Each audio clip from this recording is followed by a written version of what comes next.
You're listening to Well, I Laughed, Part 2 of Red-Handed, Hamburgler. Please continue. Yeah, I refuse to cook while hungry. It's like going grocery shopping while hungry. Like, I can't do that to myself. I become freaking Mrs. Patsmore, the chef from Downton Abbey when I'm hungry. Like, I'm like 3 different pots are boiling on the stove. I got something warm in the oven and I'm making a cold side on the counter. Like, That's crazy. will get not a Trader Joe's, a King Soopers little sushi thing. That's just my appetizer to keep the fires burning as I produce accidentally a 7-course meal for a single adult man to eat. Well, no, I feel like I do that in the grocery store when I'm hungry. Like I'm a maestro in front of my cart, just like pulling things off the shelves into the cart. Because I'm like, no, this would be great later in the week because then I can make. I have so many ingredients in this household of recipes that never saw the light of day. Like, yeah. And I legitimately do have to go into my pantry sometimes when I'm like, okay, I have a lot of these things and I don't know why. Which is why it's so funny comparatively, like the way my pantry and fridge look like, where it's yes, there's nothing. I'm like, are you going to lose the house? I'm like, I have exactly the ingredients I need to make the 3 meals I'm planning on making this week. And they will use everything that I got. That's not okay. Do you know what my real splurge meal is? And I don't know what this says about me. I think this is both a getting older thing and a I live in Colorado thing. But if I manage to do some grocery shopping, like on a Sunday or early after work, so I still have like a good portion of the evening when I get home, I love a little hummus. Just a little thing of hummus. Crack that bad boy open. Get me some of those crispy, thin pretzel chips. Oh, yeah. You those know? are nice. Many times I will actually, and this is not I forgot to eat dinner. Whoops. I will have kombucha, hummus. I'll put the hummus away, be like, I'm going to save some for later. And when I'm hungry, I'll cook dinner. I'll then get the hummus back out and just make a bag of microwave popcorn. And that is my dinner that night. Honestly, I love it. I have no issues with that at all. I did find one time like was it a pita or maybe a flatbread dough that was like pre-made and like basically you could just throw it in the oven and it would be ready in like 5 minutes. And I bought it for a party or something. For like a fun little flatbread? Like a fun little flatbread? Yeah. But the thing that came out was so fucking good. I am now salivating over it. So I'm going to need to go to King Soopers at some point. Remember that naan in New Haven? I think about her. I think about every part of that meal. The appetizers, the crispy saucy they were beans. So good. Yeah. Oh my God. How's your day, Grant? Good. I even ate dinner before I came over. Like I'm not particular. I mean, I'm always hungry because I'm from the Midwest, so culturally same. That is where I live. Oh, I'm just always hungry. Always hungry. But I'm not like in an actual sense hungry. I just kind of love talking about food, especially now that it's cold. I'm like, okay, let's cook. Yeah. I made a pork loin last night. What did I do last night? Oh yeah, I edited our episode last night. And that was really cool of you. That was G money of you. Thank you. It was like a week late, so don't. Okay. I'm trying to get back on track. I wouldn't have known. I know. I cooked a pork loin in a giant cast iron. Some people are braising their pork loins. I'm not, but here's the thing. You cook the pork loin in the cast iron with like some chicken stock and some soy sauce and some spices and some cracked black pepper on top of it. And then you pull the pork loins out and you let them cool on like a cutting board. But now because you cooked it in a pan, you take that pan and you put it on the stove. Baby, now you're about to start making your gravy using exactly 100% the drippings you have from your pork loin. Sometimes when people are talking to me and I stop really understanding what they're saying, I start nodding and my eyes glaze over and I go to a different place entirely. I don't actually know where I went just now, but I did come back to the word gravy. I saw it in your eyes. And I went, I have no idea where I am. I think I lost you on the word cooling on a cutting board. You were I think it was actually just before that because I don't remember those words. In other words, my dinner last night was fantastic. And I'm then, happy for you. true German Irish in me, it did come with a side. I made a side of cooked cabbage as well. I was going to say sauerkraut. Yeah. No, but like life's good. I have a lot to talk about. But first, how's your life? What's going on with you? I have been like fighting against myself because I have been wanting to text you this all day. And I have been like, no, Maya, save it. I'm going to text you this photo. There's another photo that's going to come after this. I want you to find what's wrong in this photo or what's out of place. It's going to be the exact same photo, isn't it? No. It's going to be a completely different photo. Okay, so I'm looking at a photo. Just keep you guys updated. It's a bunch of people around a table, presumably from your work. Yep. There's a lot of stuff going on. There's a person on a Zoom call without their camera on. There's one person weirdly far away from everyone else. And there's a carrot cake. That's important. But you have not seen what I want you to see yet. It's something's out of place. There's something in this photo that you will recognize.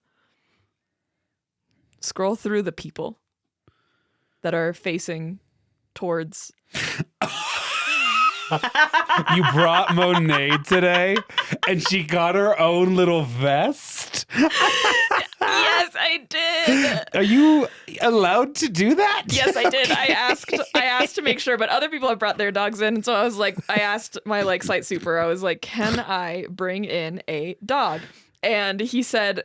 He had a couple rules, but the first rule was if they're cute and well-behaved, bring them in. If they're cute and a terror, bring them in. Just keep an eye on them. First, obsessed that the whiteboard just has color system discipline, and then right next to it, relentless positive attitude. I'm actually pretty sure relentless positive attitude won't come off of that whiteboard because it's been on there for a couple years now. How are those objectives going? No comment. It's just so funny because this is like a trailer in the way that my construction trailer. Yeah, I've taught classes in exactly this trailer. You guys have a whiteboard and you're only using it to magnet things to it as opposed to just punching it into the wall, which is 100% just cardboard. Well, these are leased trailers, so I don't know how. Yeah, really interesting stuff. Okay, there's more. Mm-hmm. She looked hard at work. I'm surprised Monet. Oh my God, she's in the chair. Have you sent this to Jacob? No, because I wanted to send it to both of you, and I was like, wait. You can't do it right now because then I'll obviously not be able to respond during the episode. But please do it as soon as we're done recording today. It's just so. It made me so happy. It's beyond precious. She killed it. I got her a little high-vis vest so that she could be safe. I think my coworker saw her and has already bought dog safety glasses for her. Oh my God. I'm sure someone in the trailer is going to be working on a dog hard hat at some point. Bowser will be joining me on Friday when there's less people just to see how he does, but she killed it. Monet understanding the thing that all of us need to learn in adulthood. It's never too early to start working on next year's Halloween costume. Yes. She's planning next year's Louvre heist. Oh, was it? Because they're making it annual now. Was it bring your daughter to work day? Is that what happened? No, I just wanted a friend. That's a really big day for you, though. I know, to have a friend at work.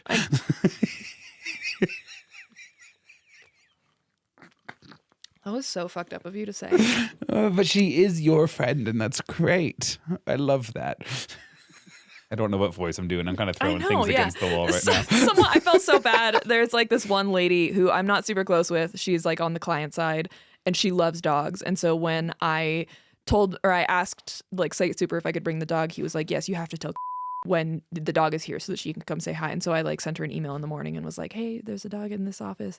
And she came at literally the worst time where I was running a meeting it was my first time running this meeting. So I was already and then she walks in and my other two coworkers that are in my office are interacting with her and she's trying to get Monet to interact with her. And Monet has this alligator that she's weirdly possessive of because she does not give a shit about it in any other situation. So I ripped the alligator from Monet. And then turned back to the meeting thinking that my coworkers are going to handle it. And then Monet just does not seem interested. And so I just pick her up and kind of throw her at the woman. And then a couple minutes later, I hear her walk away. And then one of my coworkers shout, you need to come back. She'll grow on you or something like that. Or she'll warm up to you or something like that. But yeah, it was a big day for the little lady. She's going to make another appearance, I think, on Wednesday. Because tomorrow I have an orthodontist appointment because a dog ate my retainer. Not either of my dogs. I will not say what dog because I have not told that person's owner because I don't want them to feel bad. I'll tell them after I get my new retainer. But I've been going without a retainer now for a couple months and my teeth hurt so bad. Anyway, that's my life. It's always you have ADHD and never thank you for telling me 17 stories in the last 2 minutes. Okay, so that's great. And I'm trained for this. I just wasn't expecting work levels of emotional disclosure for me happening here in my safe space, which is the studio. That's crazy that this is your safe space. Just remind me of this conversation when we get to Patreon. I have some things to share with you. You want me to remind you? You're right. Yeah. That's crazy. I'll write it down in my phone and completely forget the context. Bing, bing, boom. I hope that's what you're writing. It's not. It's close, but it's not. Bing, bang, boom. Okay, so 2 quick things off the bat that I've been meaning to share with everybody. Yes. First, if you are not watching Boots on Netflix, you need to. It's one of those things where I'm not sure if it's good or just gay and not embarrassing. I think it's good, but if it's not, I reserve the right to not be attacked for it because it is gay. Boots? Yep. Story of an 18-year-old who joins the Marines with his best friend in like 1989, and he's gay. They're like the main character, not the best friend. Happy? Are you the Marines in the 80s? Because then, yes. Yes, of course. Like late 80s, early 90s. It's great. It gives you nostalgic course like for the 90s, which is awesome. I think the stories are really interesting. They're also, all of the actors are ripped as hell in it. So, That's nice. You don't have a bad time looking at the screen. Let me put it to you that way. They do, however, like really do, I think, show the like outfits and uniforms that the Marines wear, which means in their like barracks, they wear gross little plastic slip-on flip-flops, and it's the greatest ick of my life, turns out, because you have these like huge lumbering men with these like tiny little plastic shower flip-flops. Like actual flip-flops or slippers? Can you see toe? Yes. There's a thong holding it together. No. That's my biggest ick. Flip-flops. Yeah. It's also, fun fact. On men, specifically. Tyler's biggest ick is thonged flip-flops Which is on men. crazy. For so many reasons. When I got so many reasons. The Chacos that I have, I've recently found out not a lot of people outside of Colorado seem to know what Chacos are, which is crazy to me. Says the people who are like, oh no, I love a little hummus and grocery store sushi from Come work. On, get out of here. Get with the times. Chacos are like Teva's. I chose the style that has the little like thong in it because I hate the toe hole. No, I know. Toe loop. It just locks down only your big toe, and I don't like that. That's just so fucking incorrect. Like I don't even know where to start with that. I'm a take. Tevas person, so I'm just not the audience to begin with. Tevas also have a version where there's a toe loop. Not mine. Okay. Not mine. Not my Tevas. Don't worry, he's not racist. I mean, I'm not, but what did Sydney Sweeney say in that interview? I wouldn't even know. Go ahead. For a man that literally texted me, have you seen this on TikTok yet? Or are you not online enough? Literally less than 24 hours ago. Now, do the audience a favor. I specifically said, quote, are you aware of the Lego version of Phantom of the Opera that was live streamed on TikTok recently? Okay, it wasn't useful. Or are you not on that side of TikTok yet? It wasn't useful because it came 2 days late, and I did want to see that live performance. Obviously. There are clips available. Grant, I know. Yes. What? But it's not the same. What were you talking about? I don't even Exactly. know it. And I do. And I do.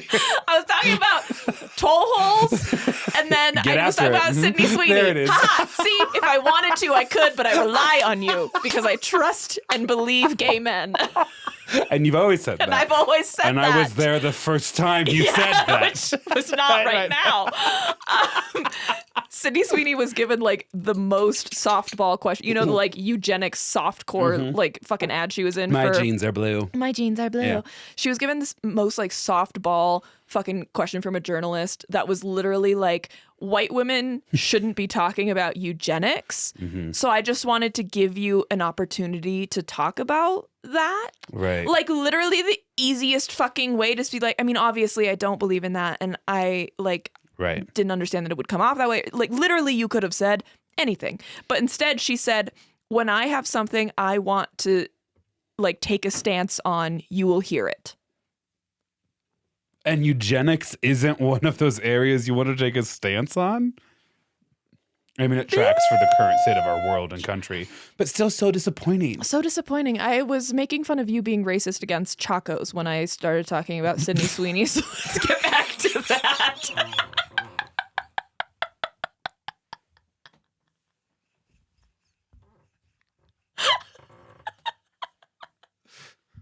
Let's.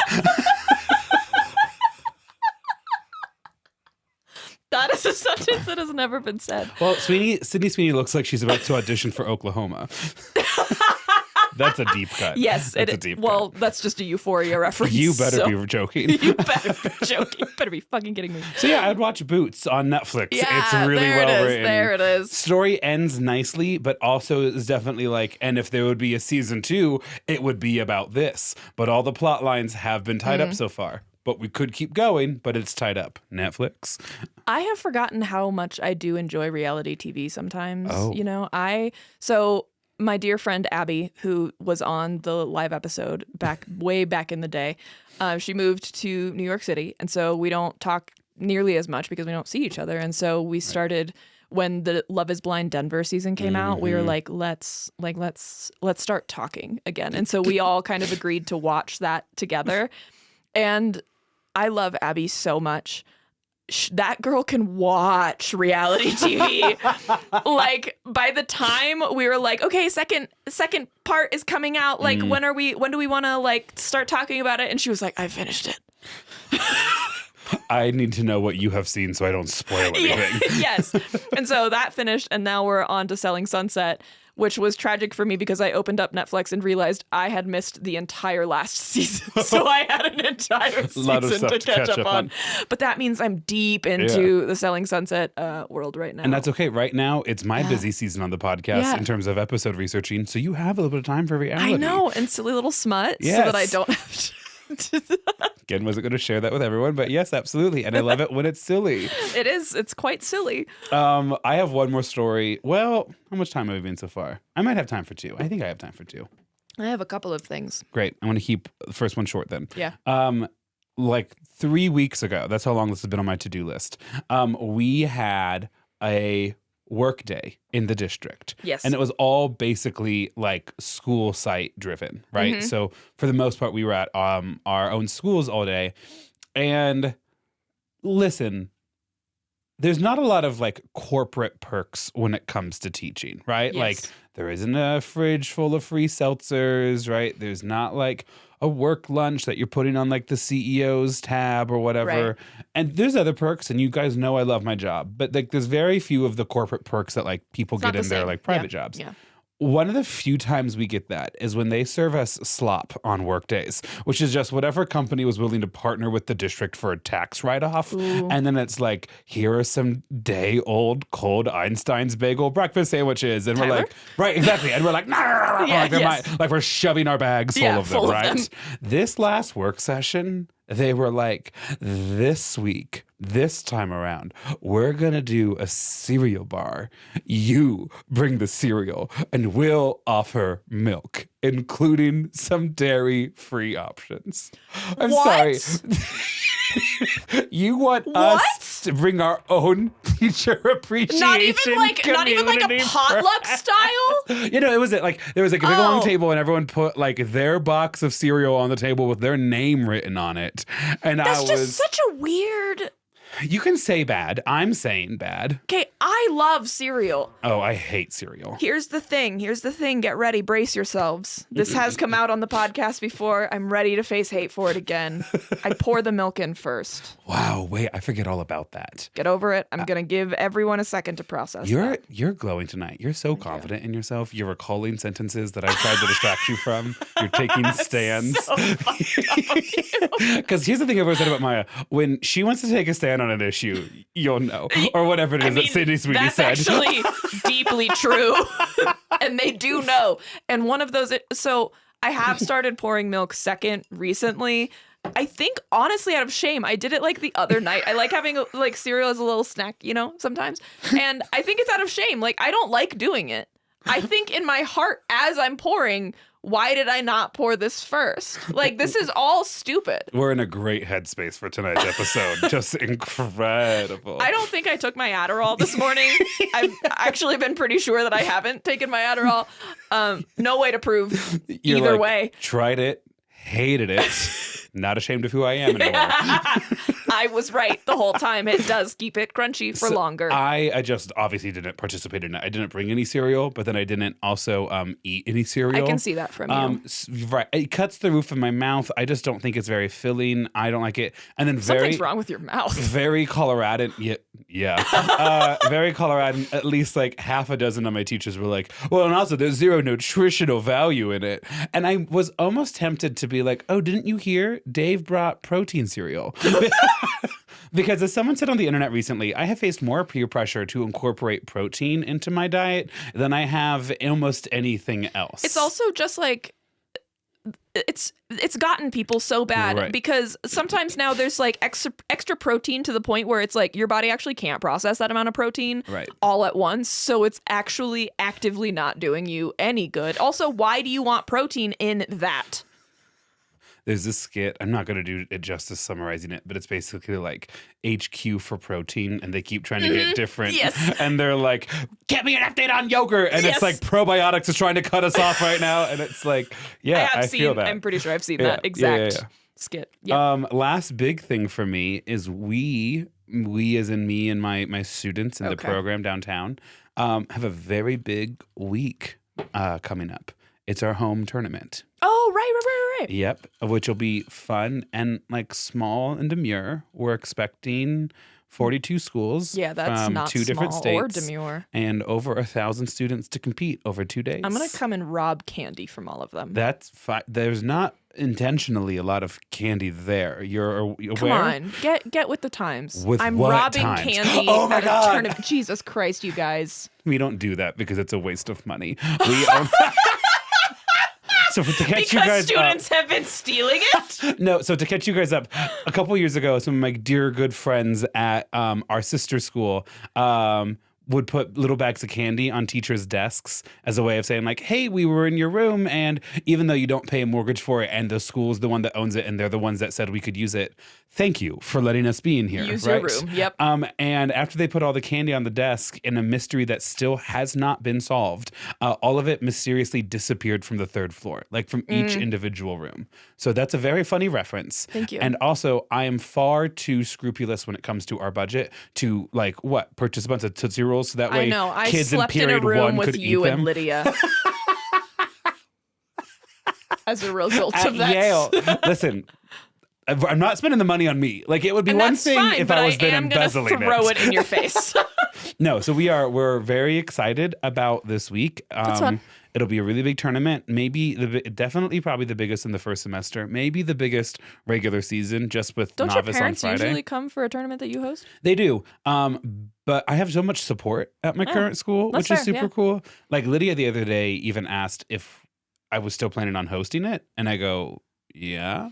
And I was also going to say the same thing. I was like, okay, I have heard nothing about it. So that's fucked up of you. Right. Well, it's like, because honestly, we have so many people who do want to help. Yeah. And honestly, people who it's like, yeah, like you're the mom of like a junior or senior. Like this is how you are involved at your kid's school or in the program or whatever. Like people who are volunteering, and like, it's good that they're volunteering, right? Yeah. Like I'm so fortunate that I have this village, and I've turned to you guys in years past, and I will again in the spring. Trust and believe that. Yeah, sure. I'll believe it when I see it. I have needed like Lydia to go like run Judge's Lounge at my old school, things like that. And so things are just really feeling good. That's nice. Obviously, it's still a lot of responsibility. So like that's the like a low level stress for me. But then, and I need to stop watching Nick Saban interviews. Like I know that. I know.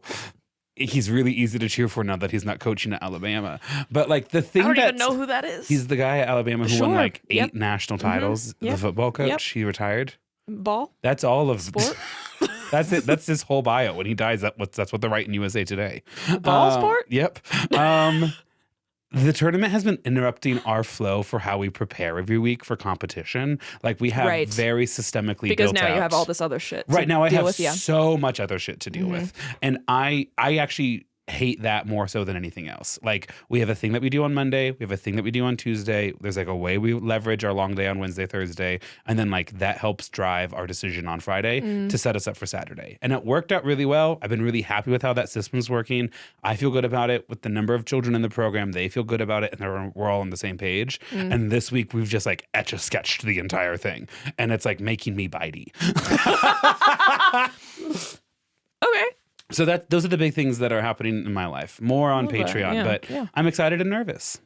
And we have a different competition tomorrow. A lot more. It's the novice or Congress, right? Yeah. Novice and Congress. So I got both of them right. And we have 30 kids going to that, which is bigger than my entire team at my old school some years. And it's just like a cute, fun little outing after school tomorrow. So it's fun, but the scales sometimes still catch me off guard. The scale of everything. Yeah. When I walk into a room full of children screaming, the scale also does frighten me a little bit. Have you been on the side of the internet that has been reviewing the New York Times article that came out a few days ago? About what?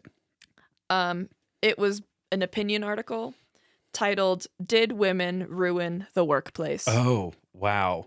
No, I have not. Don't worry. The New York Times changed the title to "Did Liberal Women Ruin the Workplace?" But don't worry, Grant. They changed it again. Did quote unquote feminine vices ruin the workplace? What? Don't worry. They've changed it again. They did not. Did liberal feminism ruin the workplace? You've lied to me somewhere. No, I have not. I was there with the first one. They've changed the name of the article 4 times. It was 3, and then when I looked at it today, it definitely was liberal feminism instead of liberal women. So, yeah. Well, what did the article say? Kidding. I did not bother. But the guy how much have you watched any South Park? There's like a character. Tidbits. There is like a character. I recognized him after I saw him. I have no fucking idea. Right. South Park keyboard warrior. Yeah, that feels right. Yep. This is the guy who wrote the article. I've seen memes. Yeah. No, I'm like not even shitting you. He looks like this. Oh, does he really? Like deeply looks like that. Ooh. As you pull it up, I think it's interesting as a man who, when I can remember to keep my mouth shut, which is rarely, presents as like very masculine in the workplace sometimes, and is obviously like in touch with his femininity, but also like has masculine hobbies. I out loud cheer for sports. I have opinions about Oregon football this year. I have no connection to Oregon football, right? Like there are aspects of it. I just think it's such a shame that men are so much more comfortable criticizing women than even exploring initial questions about masculinity. Of like what happened to me? Yeah. Or like why me? Yeah. Yeah. This is... Oh, I could say it because I am. Sometimes men do need to just shave off all the rest of their hair. What is this monk shit going on? Huge emphasis on rest of their hair. Yes. You know? Yeah. And he looks so much like that South Park dude. Yes, he does. He also just looks like he has a bit of a smell to him. You know what I mean? And not like a body odor smell, but like what did you eat? Eating a lot of root vegetables? Yes. Yes. Yeah. Speaking of that, why I was at... So concerned. I was at our favorite beer garden with my spouse, and we were just having beers, and we've been really liking when it's been cold, like sitting outside by those fires and just chatting. And so we pick our like little spot, and there's like another group that's out there, which is fine, but they're talking really loud, and I'm gonna eavesdrop. I'm gonna eavesdrop, and it didn't start out good. Like, Casey had been listening from the get-go, and then he realized that I tuned in, and he said, we're not going to step in. Oh, no. They started talking about DEI, a question that actually came out of one of their... No. It was 2 men and 2 women. One of the men was like, do you think you would be in a different place now if, like, you were Asian? Bitch, what? In the year of our Lord 2025 in Denver? Ooh, Crazy. That's a heavy thing to say, you know? It went on so long that I was like, these women, like, I mean, there are extenuating circumstances for sure, but they're complicit. Like, they're just egging him on. And then that man went on to mansplain for like 20 minutes horsepower, and then started making fun of... You mean like the way we measure car strength? Yes. Okay. Not like horses. Not the power of a horse. No. Okay. He's like started like quizzing them on like physics and stuff, and then the girls were doing that classic. And I, again, don't say this word lightly, like pick me behavior of like, oh my God, I had no idea. I don't even know how I got that right. I don't know that. Like, that's crazy. And do you think these were first dates? Was it like a double date no, situation? I think they were friends. Because then the second guy took a call and was sitting kind of like on the other side, so I could hear him a little bit better.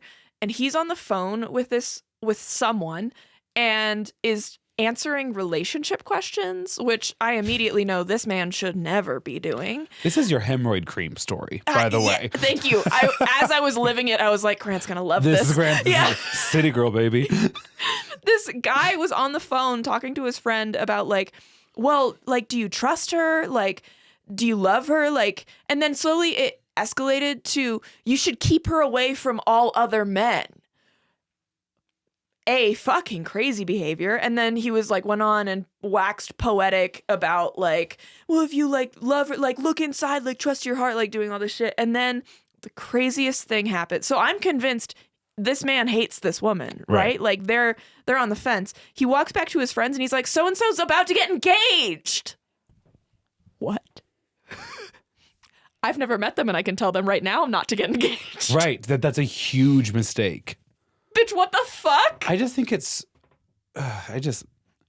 men want a beautiful bird and then to trap it in a cage. Yeah. You know? Yeah. Which is why they keep pretending to not be conservative to then date successful liberal women. Mm-hmm. Mm-hmm. Mm-hmm. Mm-hmm. This is what dating is like, though, by the way. I mean, every once in a while, I catch a glimpse and I'm like... It's horrible out here. Casey, financially, you literally cannot leave me because we have bought this house together. But please also emotionally never leave me. Yeah, it's tough. Mm-hmm. It's tough out there. Yeah, that sucks. It's bad. It's scary. I have a Sophie dating story that I would like to share. Do you want to save it for Patreon? I deeply need to tell you this now. Okay.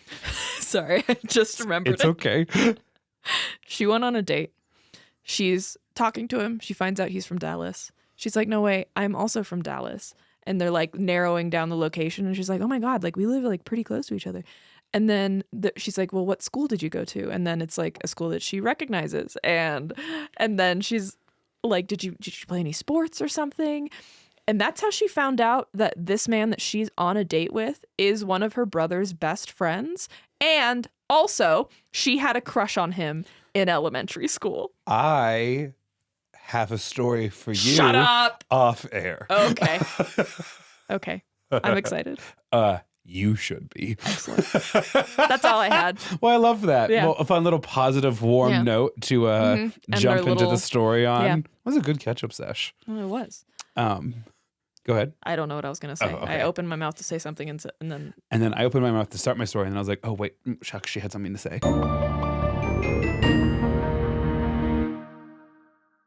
I'm very excited about today's story. Okay. I have a lot of opinions about today's story, but also about the sources that I turned to for today's story. I'm going to be a little sassy. Okay. We've done Maya. Some pretty serious stories. People have died.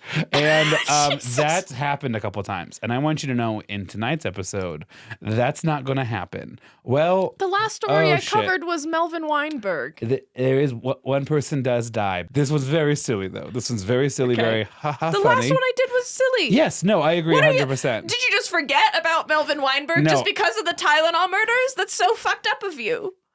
The Tylenol murders are pretty recent in my brain. I don't know what else to tell Melvin Weinberg is more recent. I didn't take a Melvin Weinberg on Sunday when I was tired. How crazy would it have been if you did, though? I'm tired, so and Melvin came over for a little bit. I don't know what to tell you. Jesus. This is, okay, here's my opening sentence. Oh, no. The first, 3 paragraphs scripted word for word, baby. After that, have fun with my story notes. There are chapters. Okay? That's all I need. There are chapters. That's all that matters. I can find it. There's a lot of expressing my own thoughts out loud in the writing deeper into this episode. It's me with Nick Piso when he started pissing me off. At one point, I go, oh, this guy's the one with the Dodge Viper. Okay. Good. This is a classic American story of greed and corruption. Yes. So there is no better place for this story to begin than in Jacksonville, Florida. Yep. Yeah. No. Yeah. Where the most annoying man I have ever watched on camera is working for the FBI. Oh. Desperate for something more interesting than the healthcare fraud cases he is currently working on. You know, where people defraud Medicare and Medicaid. This young new FBI director or agent walks over to his partner, whose name is Richard Dent. His partner is Dick Dent. You were making direct eye contact with me in a way that I was like, I either need to know this name or I'm missing something entirely. And that enunciation, baby, I'm classically trained when I need to be. Shut up. I was there for Paquiquaneo. It's funny that it got harder the longer the episode went on. Aileen and I were recording recently. Aileen, I love you. Aileen's going to also love this episode, by the way. By the ween? Uh-huh. Famously hates those. Please continue. I'm actually really proud of that. She was so worried that she was not going to be able to pronounce the word vigilante when she was reading it off of our script, that she had taken a torn out piece of paper. She was obviously so worried about this because other words, she, the first time it happens, had put a little pronunciation guide next to it. This one, she had torn out a piece of paper and wrote vigilante on it. And then, plot twist, the word she couldn't pronounce, Pinkerton. Oh, sure. Or aristocracy. Hey, that's me. I know it is. But we all aristocracy. You got it right. Thank you. Ambulance. Mm-hmm. Oh, is that you with Lydia? Yeah. Lydia can't say ambulance sometimes. It was philosophical was the other one, I think. Yeah. They're at least multi-syllable Good. words, I guess. So FBI agent George Matthews and his partner Dick Dent are working in Jacksonville, Florida, when he sees on Dick's desk a note that just has one word and then a question mark on it.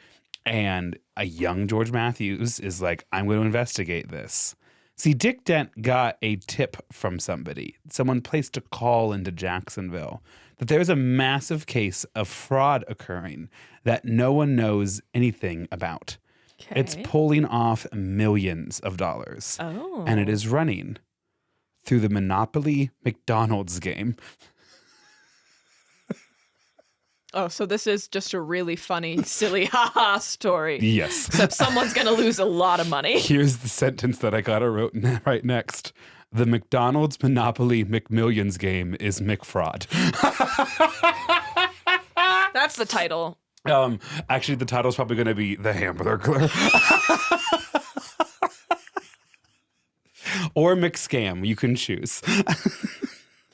Hamburgler, not the so just Hamburgler. Yeah, that's my number one right now. I'm shocked you can say it. The FBI only has one name. I'm not saying anything to you at all. The tip gave basically only one name. They were like, "Hey, just so you know, the McDonald's Monopoly game is a massive fraud operation being operated by Uncle." Hamburgler. I knew when we made eye contact what was going to happen. I'm waiting. Well, it's being operated by Uncle Jerry. Click. That's just not helpful. And so George Matthews is like, I'm going to get to the bottom of this. I'm going to find out who is Uncle Jerry, uncover the crime, and save innocent victim McDonald's millions of dollars. They will had give already me planned on giving away as part of the Monopoly game. Stay with us. I can see both Lydia and Jacob having that same reaction. Only I can do crime because it's funny. I must solve this. Okay, so end of the like word for word scripted stuff. We're gonna kind of now just kind of vibes it from here on out. Incredible. I love that. Buckle up, okay? We're expecting some turbulence.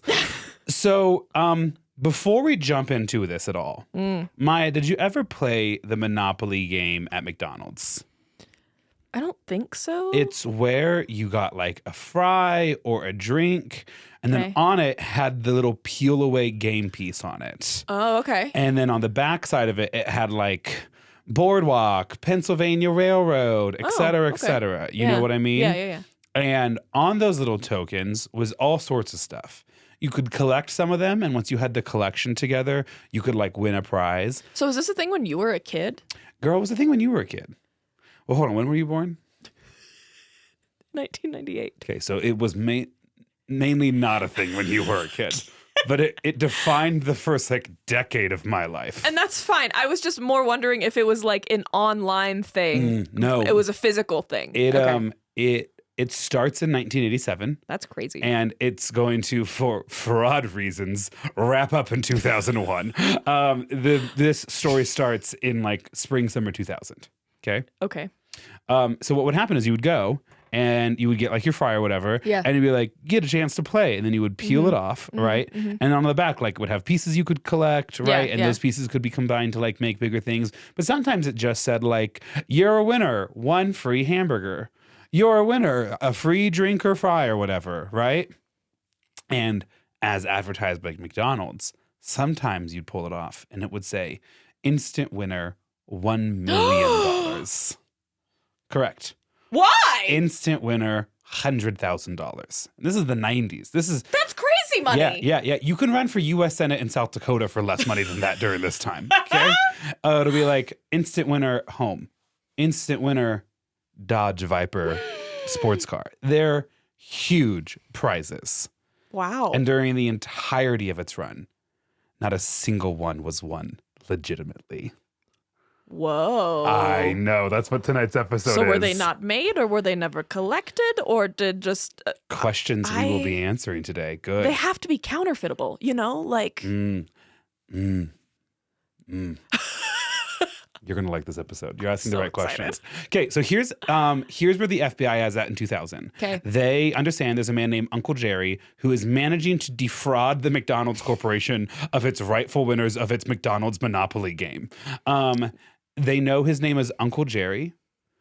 Let's go ahead and get those End two of things on the listings. whiteboard, and we're going to start there. And so they go to McDonald's. They're like, we believe, at least recently, every single winner has been fraudulent, and we would like to catch them. But we need your McDonald's full assistance to catch this, because with so little evidence, the only way to catch them is if you run the game again.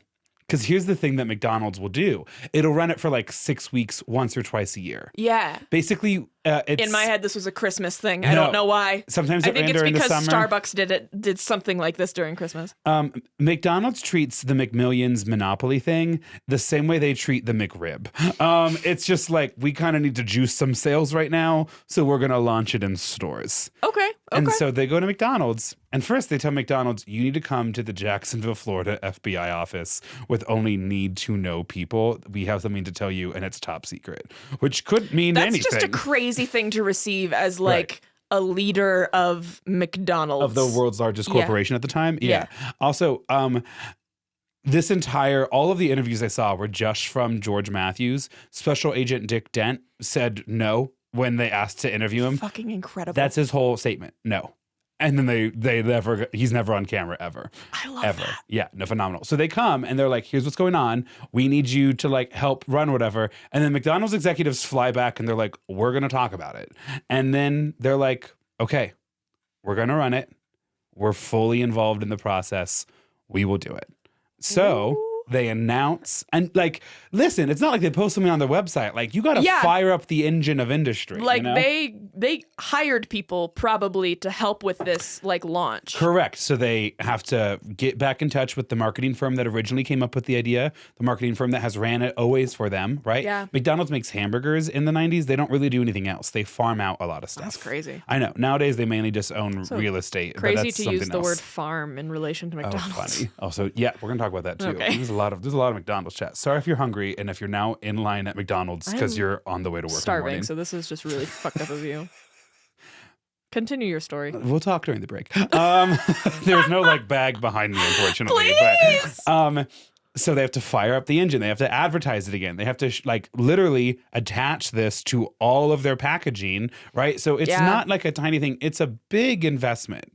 Now, fortunately for McDonald's, they see a 7% increase in same store sales when they do run it. So they'll come out ahead. They're okay. What? A corporation will come out ahead? They're like, well, if we have to make millions of dollars to then also catch a criminal who stole, right? I guess. Right. You are really queuing into the right questions right now, girly. I am very proud of you. I watch a lot of true crime, Grant. We've done this a lot. I know.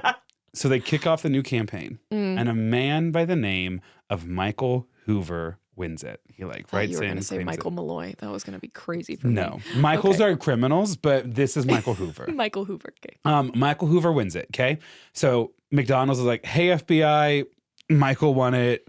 We were going to do what we always do, but since you think he's a fraudster, like, what's the plan? Yeah. And so whenever someone would win, McDonald's would send a person from its like promotions office, a woman by the name of Amy, and she would go and she'd bring them like the giant fake check and she'd like connect them and they'd get like some video footage and things like that. Yeah. So McDonald's has to send Amy again if it's going to continue to look legit, right? Because if this person is a fraudster, they're connected to a network of people that have gone through this before, right? But no one knows the name of the camera crew. And so they produce a fake production company. The FBI will do the fucking most. It's actually so funny because most annoying man in the world, George Matthews, is like, and I'm like, we got to do something undercover. We got to do something undercover. He just wanted to go undercover. That's 100%. Yeah. He's like, I just wanted to go undercover. He says that to the camera. And all of his coworkers interviewed afterwards are like, yeah, we knew he just wanted to go undercover. That's an Office moment. That's beautiful. Yeah, because they're like, normally when you solve white collar crime, you do like, you get their bank accounts and you cross-reference things, and it's actually then you just arrest them. Right. It's actually just like a massive spreadsheet with numbers and things like that. I could do that. No, I know. I saw your eyes light up there. Light up. They're like, we don't do undercover stuff for white collar crime, which is what this is. But then he like manages it to pitch it to them, and they're like, okay, undercover it is. But if you get this McDonald's lady killed, that's going to be really not cool. Right, because here's the fun thing, too. Undercover means it's you and all these other FBI agents and an innocent American woman whose job it is to give out giant checks with a man dressed as Ronald McDonald. I need a full profile on Amy. She looks like a hoot, first off. I thought you were going to say who? And I was like, oh, that wasn't a compliment. So is it A-M-I-E or A-M-Y? A-M-Y. How old is she about? In this interview, I would probably say mid-50s, which puts her at the time mid to early 30s. Okay. Maybe even late 20s. Okay. Now she looks like an established like career woman, right? Like, you know, she looks great for her age, but like she's middle-aged. And all these videos and stuff, she's this like thin, hot 32-year-old who shows up with... Right. They're not going to send the ugly white men. No. God forbid. Well, I mean, they do, but it's a clown dressed as Ronald McDonald with like the face paint and the too big mouth and everything. No. So they put together this camera crew full of FBI agents. Yeah. They get a white van and they put like a decal on it. Yeah. And they name their production company Shamrock Productions. Because sometimes you're just lucky. I'm mad that's good. I know. Isn't it? But why? I don't think that's good advertising for a production company. No, they were all inside like, that's so funny. That should be the name of our production company. And if you weren't so positive you're about to get $1 million from McDonald's, you might too have some critical questions. But it's like, Yeah, that's fair. That's fair. What am I trying to say right now? Okay, great. Hey, good. Yeah, for the most part. Yeah, good. I love this when Grant has conversations with his past self. Just what's going on with these notes? Looking at his own notes. Because I look at you and now you're just my friend and I'm just telling you this like funny little story that I've recently learned. I kind of lose some of the points sometimes. I haven't though, so that's good. I've been playing with how to get to this level of fucking chill when I do a story. And the only thing I've come up with is don't really get into the story until like maximum 72 hours before you're telling it. And then the only media you consume for 72 hours is just related to this podcast, news articles. You've reversed engineered it. That's exactly what I do.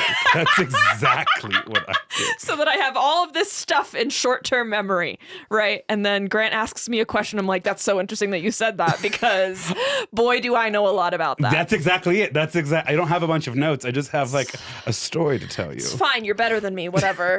Continue with your fucking Ronald McDonald I'm a haunted professional story. storyteller.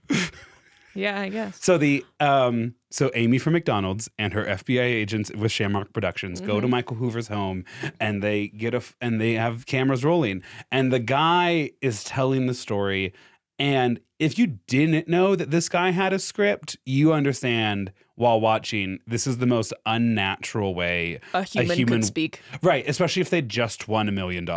His story is this, because here's the fun thing, too, about the Monopoly McMillions game. Yeah. You had to be able to play it for free, or else it was legally gambling. Yes. So, damn, they would attach the stickers to like inserts into magazines, and you could even walk up to a counter at McDonald's and just ask for a game piece, and they had to be able to give you one. Oh, they had to give it to you. Correct. Oh. So you didn't have to be in a McDonald's to win it. So Michael Hoover's story is he is at the beach because he lives on the East Coast. He goes to like put his feet in the water. He like bends over to grab something, and his People magazine falls into the ocean. And so he is on his way home and he stops at the grocery store to get supplies for dinner that night. And in the checkout, he decides to buy a new People's magazine because his has been ruined. And inside that People's magazine, do you know what it was, Maya? The winning It was the winning game piece. And boy, is he glad he ruined that first initial magazine. I have so many questions. Right. And so they're like filming him at the beach. At one point, a guy kind of tripping out on drugs steals the giant check out of Michael Hoover's hands. And that's Florida. In case any of you have ever, like, our overseas listeners who never understand the Florida man, that's the joke. Every single person in this is so culturally or spiritually from New Jersey and Florida. And there's so many gems. It's this and Out on a Limb. That's Florida. I don't even remember where that happened. North Carolina. Okay, but it was Florida in my heart. This story is mainly like a story that's mainly just there to help provide a home for all these side stories to tell. Incredible. Because as this person who's like kind of tripping out on drugs, I think just weed or whatever, but like isn't fully present on earth, steals the check and runs away. The camera director, this out of shape camera director known as Special Agent George Matthews, takes off on a dead sprint and like body tackles this person. And then they cut to the other people and they were like, a movie director's not supposed to be able to move that way. Like, we thought our cover had been blown. Office make the Office documentary based off of this. It's so funny. It's basically already there. They're like, we're so sure he blew his cover because he like military grade tackles him or whatever. Oh, and then they cut to George Matthews and he goes, I did kind of take him out a little bit. Yeah, I did. George Matthews, yeah. This is all a passion project for George Matthews. He's doing it for the love of the game. That might be why I'm pissed off at him. I'm like, he's just having so much fun. That's how we all feel about you. And he's a cop. And he's a cop. I mean, a little bit of children. And then they take Michael Hoover and they go to the McDonald's because once, regardless of how you win it, you have to claim it at your nearest McDonald's. Because in this world, McDonald's are now banks or government offices as well. And so there's like now a photo of him in front of the McDonald's where he turns it in. And again, you're just watching this and you're like, I don't know if this man has ever been to the beach. I don't know if this man has ever been to this McDonald's. What was he doing that made you not believe him? He just looks so uncomfortable. And someone said it at the time, like when I was watching the documentary, they were like, this changes your life if you're not expecting it, right? To win this piece changes it. And your brain will remember every single detail from a moment like that, right? Okay. You won't need to think about it. You will be telling superfluous details. You'll be like, and I got a Diet Coke because like the regular Coke, which is what I usually get. Like I saw this article that says like it's not good for you. So I got like a Diet Coke. And so I was like drinking my Diet. So people need a life-changing experience to normally talk like that. Uh-oh. And this guy's like, yep. And I walked in and I was like, I'm a winner. And it's just, this is fraught. The way you told the story, I was like, there's so many details in here that I am... He looks like a fish out of water. Okay. Now, maybe he does go to this beach often. Yeah. Maybe he does go to this McDonald's often. He's just aware that he's actively committing fraud, and that's why he looks so stiff. But it's just not how you would expect it to look like. For someone experiencing joy. Correct. Yeah. A life-changing event that they did not know was coming. That came out of nowhere. So George Matthews, Special Agent George Matthews, is like, okay, how far can I push this guy? Mm-hmm. How much can I get this guy to say on camera? Because what they're really doing with this video evidence is collecting the first set of evidence for their trial later. Yeah. Where they're like, oh, you didn't lie? You got your ticket from Uncle Jerry, but you have on camera saying to who you believe is the McDonald's Corporation, and it is, Amy's there, like how you want it, and that's a lie. Like that exchange alone is a lie. And so at one point, George Matthews is like, what are you going to spend the money on? What are you going to spend the money on?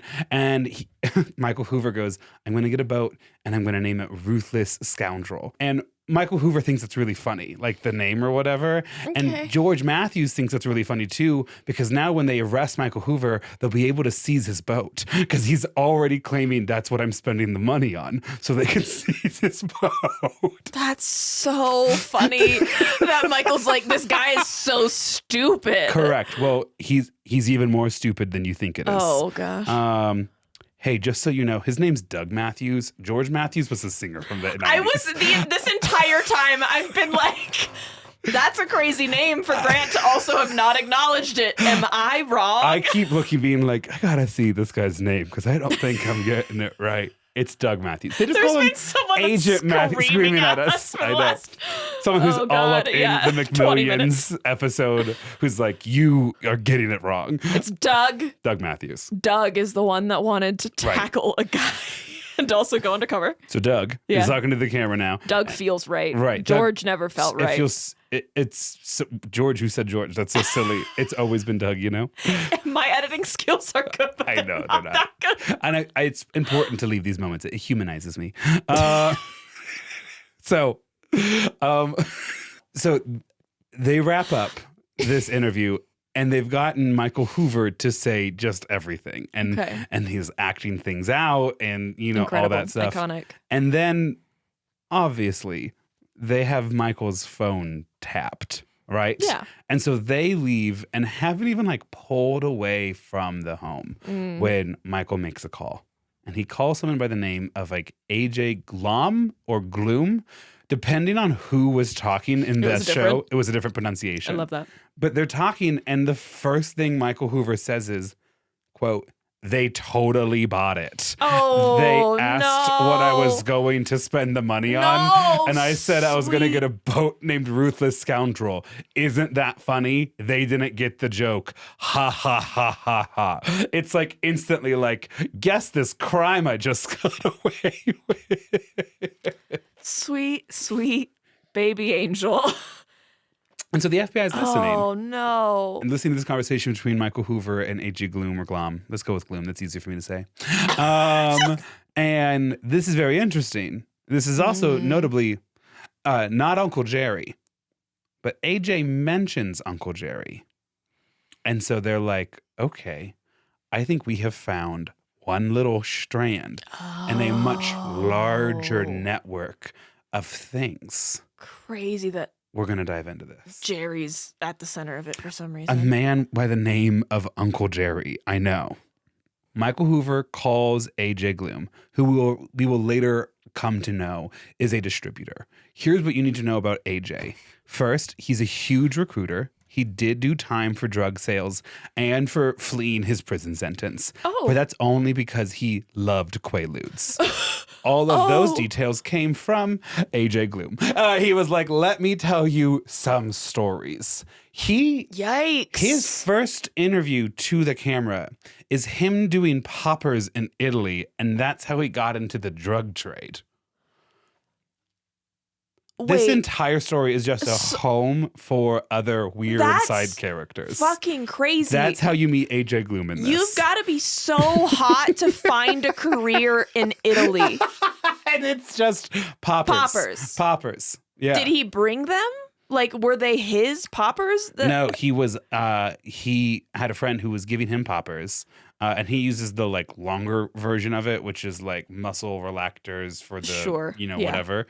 And then he had a friend apparently back in California who was like, hey, can you get me some drugs? And AJ Gloom was like, I mean, I can't, but I definitely know where to get them. And then he was like, so I go to my friend who has drugs and I'm like, can you get me these drugs? And he goes, I am obsessed with that. And he goes, well, how many are you trying to sell? And he goes, oh. Well, and now he's selling drugs. That's it, 100%. And he goes, oh, well, how much do you make? And then that drives his decision for, anyways, he gets caught for that drug trade later. He goes on the run. He eventually gets arrested at a donut shop in Los Angeles. And that's when he starts to serve his prison sentence. Have you watched the John Mulaney skit where he talks about his drug? Like rehab? Well, yeah, he talks about rehab, and then he also talks about how he had to break up with his dealers as part of the therapy. And so he texts this guy, and it's like, hey, I'm blocking your number. Like, I'm done with drugs. And you're supposed to immediately block the number, but the text comes right back in. And it's just like, proud of you, man. Well, then he was like, you're the only person I was selling drugs to because I was worried about you. Because John was like, that man became a drug dealer for me because apparently he had never sold drugs or anything. And then John suddenly approached him and was like, hey, like, got any drugs or something like that. That's crazy so funny. How it really is an economic driver, you know? It's a time and a place. Like, you apparently just got to be in the right spot. Yeah. You know, would love to talk to someone who like premeditated was like, I'm going to become a drug dealer. Right. I feel like it just has to happen. So to get everyone on the same page as to where we're at, the Michael Hoover sting, the call to AJ Gloom, this is happening in like 2000. Okay. Yeah. AJ Gloom went to prison in like the 90s for drugs and stuff, completely unrelated to the current criminal enterprise he is a part of. So I just don't want to lose that there. Okay. Just a criminal of another kind. Correct.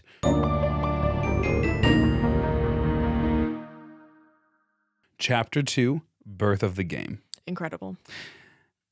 McDonald's promotion with Monopoly started in 1987.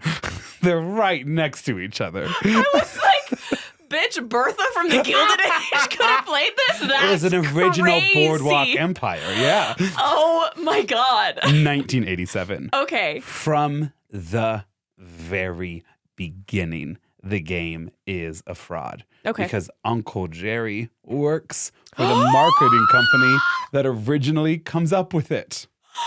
From the beginning, it's a fraud. Yeah.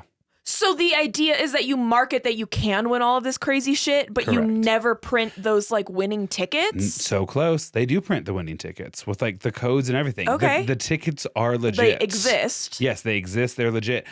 Uncle Jerry is not the CEO of this marketing company. He's much lower level than that. Okay. But he's there in 1987. So he just hears it. Okay. And okay. we'll explain how it all unravels, but it starts in 1987. It's immediately massively successful. Yeah. As one CEO liked to say, quote, people love collecting crap. And it encouraged you to go to Look around McDonald's. me. And there's nowhere for me to look right now. Not even up there. Those are our wigs. So anyways, My house terrifies Grant. His house haunts me. It's empty. That's only if she wasn't there when I wasn't there. When it haunt you as much. I'm finding more plastic pieces again. Yeah? I found one on my deck lately. Like in one Lately? of like within the last like 5 days. Okay. Where? Recently. On like one of the cushions. Okay. Yeah. Feels like There a was weird a couple place to others hide I it. found that felt deeper, like hidden. Okay. Like the windowsill in my bathroom on the 3rd floor in my bedroom. You know, that has that plant up there. You've probably never even seen that window before. Yeah, I can't One of imagine our what you're friends talking is about. getting into my house right now, is what I want you to know. But no new art? So you're not even reaping any rewards? No, I think they just have leftover plastic figurines still. Okay. So McDonald's Monopoly starts in 1987. It's fraud immediately. But people don't know that. I mean, Okay. McDonald's runs this game for 13 years without knowing anything like that. And also, is it fraud if you're just claiming money they had already planned on giving away, had already budgeted for? Yeah. Yeah. I feel like no. Also, really crucial here, when you win the McDonald's McMillions, you do not get all the money all at once. You get it over the course of, I believe, 10 years. So they literally just In don't monthly trust payments. No. Well, also McDonald's is like, we're not going to just like liquefy $1 million We have and to give close it to you. stores. Yeah, We have to unemploy people. We are going to, I mean, I'm sure they could, but they're like, we're just going to make it a payment plan or whatever. Which honestly, fair enough. Right. The game gets incredible popularity when in 1995, a secretary working for St. Jude Hospital, Children's Hospital in Memphis, opens up an envelope, and it's an anonymous donor who has included $1 million ticket winner. St. Jude's Children's Hospital of Memphis cashes it in.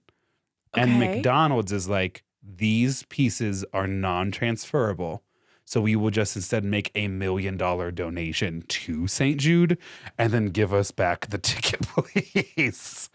Okay, I mean, weird way to do the exact same thing you would have done if that wasn't a weird loophole that you just found. Came up with yourself. basically on your own. Right. Okay. They're like, but they were very much at the time in 1995 were like, these are not transferable, but here you go. Here's $1 million. Yeah. So it was $1 million. What was the big What was the big prize? So there's $1 million, or you can win a house, or you can win a Dodge okay, so it's Viper. $1 million. Oh, and then Correct. there was like 100,000 or something. And then like the that. big one was going to be a $5 million payout. Damn. Okay. And that was going to be in the early 2000s.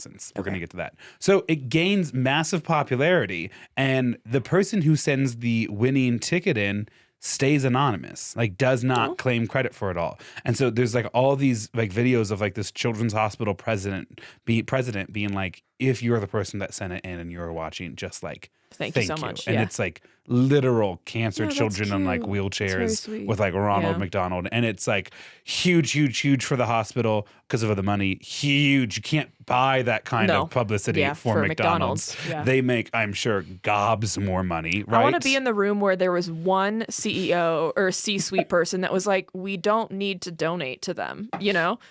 You know it was legal, being like, we just want you guys to know technically we are not liable to pay for it. What you morally choose to do is your It's up job. to you. My job is to tell you we are legally not obligated to pay out $1 million. Yikes. I think also though the Children's Hospital also got it in payment increments though. Like I'm not gonna. I think even they were like, you'll get a big payment from us every month for the next 15 years. Like use it well. long enough that after this whole thing was discovered as a fraud, McDonald's was still making payments. You thank God don't cut off funding to a children's hospital unless you're Republicans in Congress. So it's massive. They make a shit ton of money. They even like export it out to other things. Like at one point, McDonald's runs a partnership with Scrabble with basically the exact same game. policy. Yep. People love it. They love collecting crap. Also important to know about Simon Marketing, the company behind the McDonald's McMillions things. They also invented the Happy Meal. Oh. Yeah. This okay. is that's the genius. team they go to. What company is it? Did you Simon write it down? Marketing. Oh, okay. Okay. This is the team they go to when they need something. Like Yeah. McDonald's doesn't really do anything in-house. Like maybe they have a couple of like production departments and stuff, but grand strategy they are farming out. Yeah. And so the game's super popular. It's like a cultural moment. Everyone is familiar with it. Everyone dreams of winning it. Yeah. And as these winners come forward, McDonald's elevates their stories, which should be a huge giveaway because all of them are elder Italians from the East Coast. like America is a diverse country. It was then, it is now. The winners, at least the first couple ones, not a diverse group of Americans. Oh, no. Notably, no one from Canada was ever going to be able to win it because they never put anything in circulation in Canada. Oh, okay. Sorry, no. They were playing the game in Canada. They just weren't They never gave them any winning. Oh, that's so sad. But also, like, for a very long time, no one west of the Appalachian Mountains was able to win it. It was only people on the East Coast because of the fraud that was happening. You needed to know Uncle Jerry. That's wild that no one ever caught on. Because Uncle Jerry is actually not an uncle. What? He's an ex-husband 7 times. Jesus Christ. More on that in a lot second. of Turners at you. He is not an uncle. The term uncle is given to him by the Sicilian American mobsters who he will eventually connect with. Classic. I know. So, Tale as old as time. we're back to 2000. The FBI is tracking AJ Gloom's contacts, and they see of all the people he calls, he very consistently is calling this guy on the East Coast, New Jersey, I think, whose name is Jerome Jeremy Jacobson. Shut the fuck up. No, it's not. Schmidt. No, it's not. It's the first 3 correct. His legal name is Jerome Jerry Jacobson. So he goes by Uncle Jerry. And they are pretty sure by tracking Uncle Jerry's calls, they're going to be able to uncover this entire web of people. How do I get involved? Do you know? Oh, that section is coming up very soon. Thank you. Is there a website you can direct me to? The way I broke it down was like opening, birth of the game, this next section, who is Uncle Jerry? And then the section after that is like 40% of the episode. Incredible. I was like, we just gotta, there's no way I can break this out into subparts. We're just gonna gotta run at it for a little bit. So who is Uncle Jerry? Uncle Jerry, aka Jerome Jerry Jacobson. It's just like not a fucking real name. Apparently, very good at making ribs.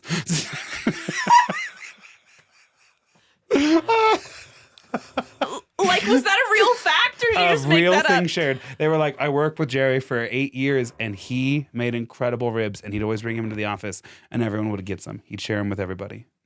Jerry was a great guy. Like, what?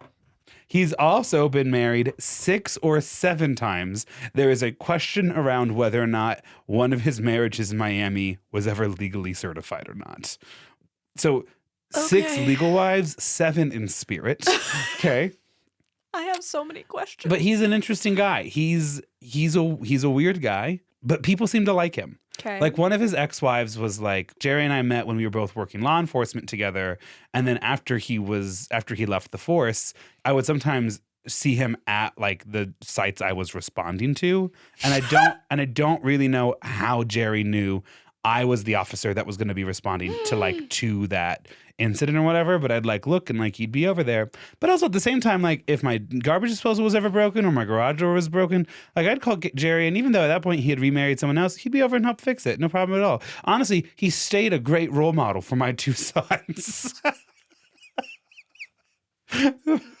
I don't even know how my face ended up like that. No, I know. Jerry, for obvious reasons, doesn't get interviewed in the McMillions episodes. I'm sure he was asked just for fun. I'm sure he was. Yeah. I really am. Yeah. I watched the HBO documentary McMillions. I wouldn't recommend it. When was it produced? Recently, within like the last 5 or so years, I think. Yeah. I have never seen a documentary move so slow in my entire life. There's an entire episode just dedicated to we're gonna indict him, and I'm like, this is a 7-minute story. Like I need this. This could have been an email. On. It's a 6-episode series. 6? Yes, I'm never this critical of my source material, and there's other sources that I've gathered from, and they were fine. Whatever. This is the only one I'm going to criticize. It was a 6-part episode that could have been 2. Ooh, yeah, that's a lot. You know? Like, they promised HBO 6, and then they got into it, and they were like, oh. Right. Well, the funny thing is, and I understand, like, the producer's, like, decision, even if I don't agree with it, they capture a lot of just absolutely wild conversations I with can appreciate these that. people Yeah. who, by hook or by crook, were like, yeah, I'll defraud McDonald's. I'm sure I'll get away with it. So they have some incredible interviews, but I think they were like, no, they're all gems. Like, let's keep them all. And it's like, this story could really move a lot faster. Speaking of documentaries, I had started one and I haven't been able to finish it. But if you're into true crime documentaries and you like dark true crime, like there's one called The Keepers on Netflix, and it is. I haven't even been paying attention to the cinematography. The story is so insane, and it's so. Like the documentary the story is put together well. The like actual true crime story that they're telling is horrifying. Okay. So if you're into that, if you're like, I'd love this story, but when does someone die? it's about the Catholic Church, if that piques your interest at all. Yeah. Well, now I'm actually getting the peak. Yeah. So Uncle Jerry, charismatic guy. Obviously, a lot of people loved him. Some people, one of his ex-wives said the marriage started bad and then went to unimaginable. Like, so complicated guy. One day while working on the police force, Jerry wakes up to get ready in the morning and can't get his arm to go all the way up to his face to shave his beard. And by that afternoon, can't move his arms at all. So his wife at the time, or ex-wife at that point, takes him to the hospital where he is diagnosed with a version of MS known as Guillain-Barré syndrome. MS is musculatory dystrophy. Multiple sclerosis. And so it attacks parts of his nervous system and will paralyze him at times. Can be really hard on your immune system and things like that. There's a couple of different ways that multiple sclerosis pops up. It will derail your life. And it derailed his. Musculatory dystrophy is MD. I don't even know what I was thinking. Let's not dwell. That's so funny. Okay, continue. He has MS. EMS. And that means he can't serve on the force anymore, and it destroys him. It is maybe the only thing he wanted with his life. There does seem to be some reports that his older brother was like very clearly his dad's favorite, and so by being in law enforcement, he was like tough but independent, and I think in many ways like trying to reclaim a sense of himself that he would have lost in childhood, and then MS takes that away from him. It also means that he needs to find a new line of work, like security at a local marketing company. Security?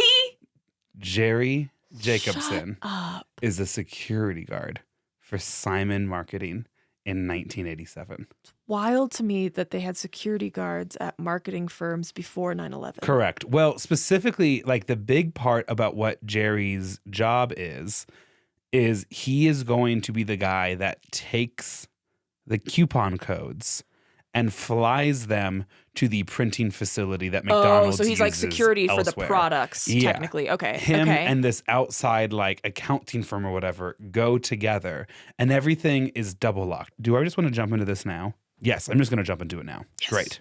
Whenever Grant does that, I feel like I'm like reading ahead of my grade, you know? Yeah, honestly, a great way to think about it. Yeah, that's exactly where I want us to go. Okay. So here's how it works.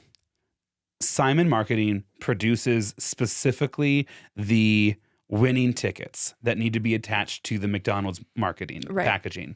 It's put in a suitcase that is double coded, and Jerry only knows one of the two codes. The other, person knows the other one. They fly from, again, I think it's the East Coast, like New Jersey, down to Atlanta, where they then go and they can store it at the printing center. Again, it requires a 2-key double lock system. That's crazy. But then someone at Dittler Brothers Productions and Publications will then will physically attach it to some of the packaging and then randomly place that packaging on the assembly line, where it'll be randomly sorted with everything else and shipped off. Okay, yeah. And the entire system is very secure.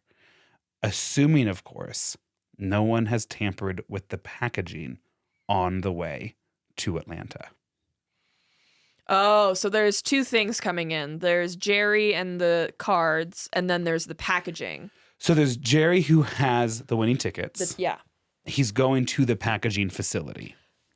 But I thought you were saying. Go sorry, ahead. That's my manufacturing engineering. I know it is. Yeah, it's that okay. That the packaging's not made at the plants. Right. The packaging is made in Atlanta. So what Jerry is doing is one day he looks over the shoulder of one of the ladies and gets the other code. And then when he travels, either in the airport up in New Jersey or down in Atlanta, he's like, oh, I'll go to the bathroom real quick. And he takes the suitcase with him, pops it open, and then there are the envelopes that have the tickets to it. But the thing is, when the winning tickets get put in it, the envelopes then have this sticker that shows that it's been sealed or not, right? Right. And if you break that seal, like it'll show that someone's Like tampered with void it. yeah. Somehow, as part of security, probably snooping around a place he wasn't supposed to, Jerry gets a package of the seals. That's actually the only thing Jerry, like, very, very intentionally has to, like, steal to make this whole thing work. That's so funny. He's not sneaking into the office, going into the drawer, and taking the winning tickets out. They're giving him the tickets. He in saw a an locked opportunity. briefcase. Yeah. Correct. And in the bathroom, unsealing it. Here's the thing, though. These packages have the exact number of tickets written on them. So it's not like you can just take one out. Yeah, you have to replace it? So he takes all of the tickets out of the package and puts all new ones in. Because of his job in this corporation, it's not hard for him to get like a free fry ticket or whatever. Yeah. Like that's not trademark secrets. So he puts them in there. Does that make sense? So, sorry, when you walk me through the experience of buying something that had these, I think I'm struggling with like, where it is. Yeah, like where it is. Like, is it an envelope that you get? Like, does every person get an envelope, or is it like you buy a pack of fries and then there's like a tiny little ticket? Okay. And then there's this thing like essentially attached to the outside of that packet. Okay. And you would peel it off and it would say this. Okay. So what is he doing? He is stealing these. Okay. So there's this a bunch of those in a bigger envelope? Yes. And this ticket's folded in half. So even when they were attaching the tickets to this, you couldn't see what the prize was until you had fully unfolded it. Oh, and so he's taking all of these tickets out of the envelope and then replacing them with like still legit tickets, but for silly little prizes. Something else, yeah. And then sealing it with that pack of seal tape that he stole from and then putting it back into the suitcase. But he has put the winning tickets in his pocket. So the envelopes that he is bringing down to Atlanta are essentially worthless. Are full of nothing. Correct. And then they go to Atlanta and then the now worthless tickets are adhered to the packaging. But they're in envelopes for some reason? You take them out of the envelope. Oh, okay. You count to make sure that the number matches what's in the envelope. And then you like put them on you the... Yep, you just attach them. That makes sense? Yeah, sorry, my manufacturing engineer brain got the best of me. And it makes a lot of sense, but like all of the steps are supposed to be super secure. I mean, there's dual factor authentication for all of it, but it's legitimately 1987. It's 1897, and there's dual factor authentication. That's so funny. And so it's not like Jerry just had the whole sheet of like all the $1 million prizes or whatever, right? Like even in those envelopes, the initial batch that he's stealing, one or two will have $1 million in it. Yeah. But a lot of them will just have like free fly or like you won Pennsylvania Railroad or whatever, right? Like it's useless. So every time he's doing this, he's collecting like 3 to 10. That makes sense? Tickets. Okay. Yeah. Yeah. They're getting attached. They're getting sent out. Jerry's then flying home where he then has the legit ones. Winning tickets. Correct. He hasn't tampered with them at all. They are legitimately winners. Yeah. As soon as you unfold them and turn it in, boom, there it is. That makes sense? Yeah. So Jerry's now going to run into a new problem. Obviously, you can't win more than once. Yeah, that's going to look weird. It not only looks weird, mathematically impossible. Yeah. No one in your family can probably win after you win. Yeah. Maybe, and this will happen, if someone in your family has a different last name than you can get them to win, right? Because McDonald's is doing no background checks on the winners. Would they even know if it was the same last name? I mean, like, how many Smiths are there? Amy's meeting these people, so like maybe, you know, okay, but like they're doing zero background checks. Yeah. They're just like, here's the money. Here's the money. They can't obviously keep coming from the same town. So they set up fake residents in places. And these people will even like leave fake voicemails on their answering machines. In case someone calls. Right, to make it sound like they live there or whatever. But still, Jerry's taking an immense risk. And he is only going to be able to claim the prize money once. And in fact, because he works for Simon Marketing, he can't claim it at all. Yeah, because, So how, if you were Jerry, would you make money out of this situation? Give it to someone else and take a cut? You sell it. Yeah. Jerry invents this ingenious system. Mm-hmm. He's going to recruit a bunch of distributors, essentially.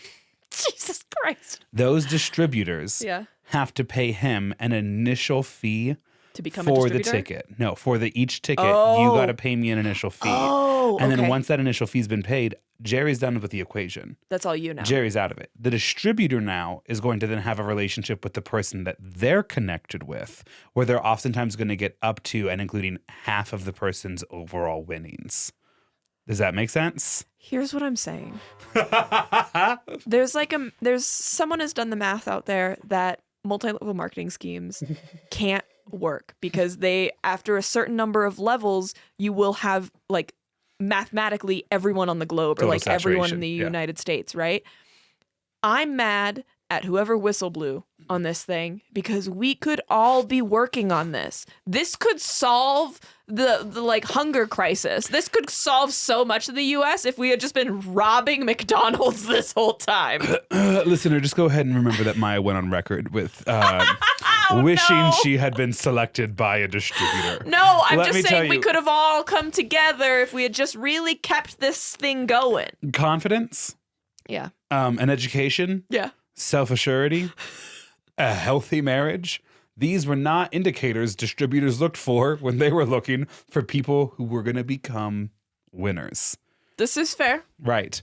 But this system then requires Jerry to find distributors, which is where we meet probably the biggest distributor in a chapter I like to call The Other Jerry.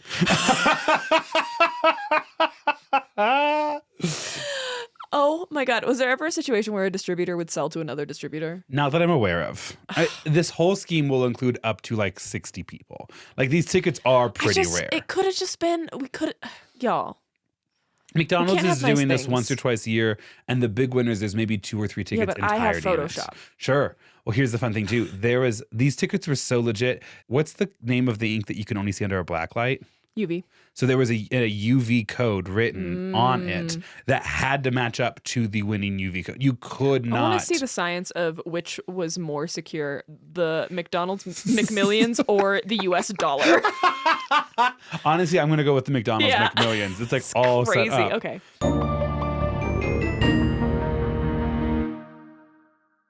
Uncle Jerry gets his name, Uncle, from the Sicilian mobsters he will eventually turn to. Right. Sicilian mobsters, his brother will help introduce him to because his brother flies from Florida to New York once a week to buy drugs, maternity clothes, because Uncle Jerry's brother down in Florida runs of course, maternity wear business. I was waiting for the crime. The crime never came. The first crime is the brother that will be the first winner of Jerry's schemes. I don't see a problem with that. Brother is a test balloon to see if he can pull it off. And together they can. And brother gets a good cut of the portions of the winnings. Brother knows he's involved in this. Brother's like, hey, my brother, Uncle Jerry, my brother Jerry, he has a ticket. He says, I can get us a ticket. Will you split it with me if I can get a ticket? And I say, yeah, I'll do that. Fair enough. All right. I'm not going to ask any other questions. No, I wouldn't either. You told me you have a ticket. Would I like $250,000? I absolutely the answer is would. Yes. I would. So the maternity wear brother introduces Uncle Jerry to a bunch of mobsters. Okay. Specifically, Jerry Colombo. Something about the name Jerry is just so fucking funny when there's multiple of them. Here's what I wrote. This is where this funny comedy turns into organized crime. Still funny, but now also organized crime. And then remember how I told you like direct to notes thought process? Yeah. I'm watching clearly this episode and I go, who the fuck is Jerry Colombo? Oh, he wins the Dodge Viper from McDonald's. There it is. Jerry Colombo, his dad, Joe Colombo, massive mafia boss who then dies when other mafia bosses have him killed. So, real legit Family Guy. Some of these Sicilian Americans are just incredible interviewees, like full of personality. I could see that. Yeah. They'll interview Joe Colombo's wife, Robin, and she is never not smoking. I I think they maybe at one point intentionally tried to include every shot they had of her lighting a cigarette. And also shout out to Robin Colombo, who will play a very weird part in the story next. But they interview her like 3 or 4 times as they go back for more questions. And the first one, she's in like her dress on like her nice red couch. She has like a bracelet that then goes up the back of her hand and like laces around 2 fingers. Incredible. She's like all done up, right? And then the last 3, like there's only a lamp on in the corner. She has like a dirty t-shirt. She looks drunk in the face. I'm like, this feels illegal to be including. But okay, that's fine, whatever. You learn so much about a person. I love documentaries where you see the person, you're like, yeah, I know exactly who that is. I know exactly what part they played in this Episode crime. 5, I was like, Robin, I gotta write her name down. It's Robin, and not just wife of Jerry Colombo. Yeah. Well, because when you first meet Jerry Colombo, they do not be like, and this woman's going to play a huge part in the story. She's literally just introduced his wife. And then as the story goes on. That's when you learn, And that was a storytelling choice on their part, obviously. But now I'm like, oh, I actually got to record this woman's name. Yes. Okay, so Jerry Colombo is very much tied to organized crime. He was born into organized crime. Classic. And so naturally, Jerry Colombo is one of the first winners of Jerry's scheme. He's like, I won the Dodge Viper, and they put him on commercials and shit, which as a mob boss is like the one thing you're not supposed to do. Jerry Colombo seemed to love life and was an idiot. This is a put it on my tombstone. Love life was an idiot. This is a shot of the exact commercial Jerry Colombo was in. Dude. Jerry Colombo, Florida. They put his name and home state on it. Oh, dude. That would be the craziest way to like recognize like the man who robbed you last week. He's heir to the Joe Colombo mob fortune, and he's like, and I want a Dodge Viper from McDonald's, and I'm living in Florida. In case you wanted to come down. And so, where was I again? How many Dodge Vipers could there be in Florida, Michael? So true. And public vehicle registration is a matter of public record. What do I know? And then here's another direct-to-camera note. We're going to get back to Jerry Colombo in 10 seconds. A note from me to me. Something I'm noticing, the people they are interviewing who knew Jerry and were involved on some low level probably have like truly zero guilt or moral dilemma about their role. I don't think I've met a guilty person in this episode yet. Like they're just, none of them are ashamed. They're all like, do you want to know how I did it? I would be either, you know? Like, I got caught. I'm assuming these people allegedly did. Well, and I'm still, like, halfway through this docuseries, you're like, who's the criminal? Where the fuck are the victims in all of this? Again, no, that was for later. We're going to talk about Jerry Colombo, I promise. You're not going to miss him. But I'm watching this, and I'm like, none of these people who won this money are people I think like didn't deserve it. Right? Like all of these people desperately needed an economic bailout of some kind. Including Jerry Colombo?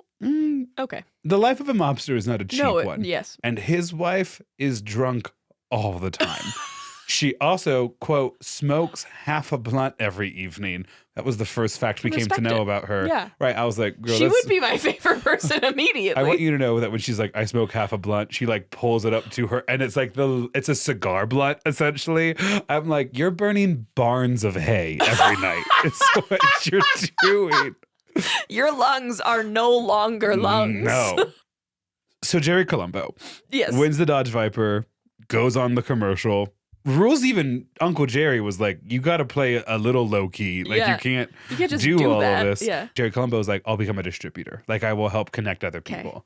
Because Jerry Colombo is going to buy these tickets from Uncle Jerry and then give them to the people that he selects to be a winner. Right. And then those winners will give him half of the gross proceeds every month.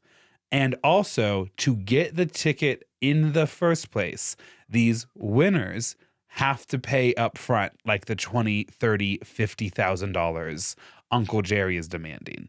So basically Jerry Colombo is like, give me the money. Here you go, Uncle Jerry. They give her the ticket. Here you go. And the reason why I say crazy system. Right. And the reason why I say gross winnings is because the winnings are like 50%. In most cases, it was like $50,000 a month. So every month they are giving Jerry Colombo like $20,000 to $25,000. Okay. And after taxes, they're only banking like 30,000 of the 50,000 every month. And so they're only really making like 5 to 10 grand more a month, which is still like a pretty sizable amount of money. But a lot of them took out second mortgages on their home to get this. Or cleared out their lifelong savings accounts. It's tough. They are not seeing the money in the way they thought they would and are in desperate need of it. Yeah.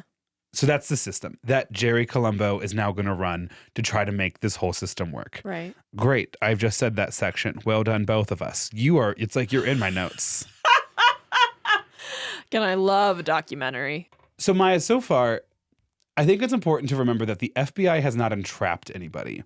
These people are getting tickets that they did not they're not pull entrapping. off. Yeah. And they're going to McDonald's and being like, I won. And in that exchange, are falsely representing how they got the ticket. Mm-hmm.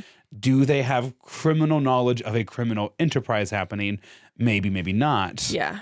You know, kind of like I don't want to know, so I'm not going to ask any questions. But no one's necessarily forcing their hand. Yeah. None of them were like threatened with violence to take the deal. Yeah. Now, More on entrapment on last week's episode. No, I got to an episode in this series and I was like, wow, so timely. Yeah. Also, it's so funny that Maya and I both chose white collar crime this week. It felt like the right choice. These people who were involved are poor. Like there's no other way to describe it. Yeah. They some of them have recently come out of divorce or are widows or partners left them. A lot of them talk animatedly about growing up in deep poverty. One of them talks about how she is a single mom, social worker, yes, trying to raise her only son. And so when her friend, Robin, is like, would you like to be a winner? She's like, I thought it was a blessing. I had been struggling economically. I thought this was God putting something in my path. Yeah. And she was like, I didn't feel like I was stealing. Like, no. The way that the Colombos pitched it to me, they said, McDonald's is already planning on giving this money away. We're not stealing it from him. If you don't claim this money, someone else will. Yeah. And McDonald's isn't going to be mad about it. Like they are, again, budgeting and expecting to give away this money. It could change your life and you're not robbing anybody. This is a fucking genius criminal scheme. Correct. Especially because it essentially extracts money from these winners right away. Yeah. Skips out on the tax paying portion for the people running the operation. Yeah. And then the really tough thing is then these people are then trapped because they have now willingly defrauded McDonald's. So if you come forward, you have to get a plea deal of some kind. Yeah. And you're also concerned and you need the money and you kind of keep hoping that this decision you made is going to turn around. Oh, and what's this?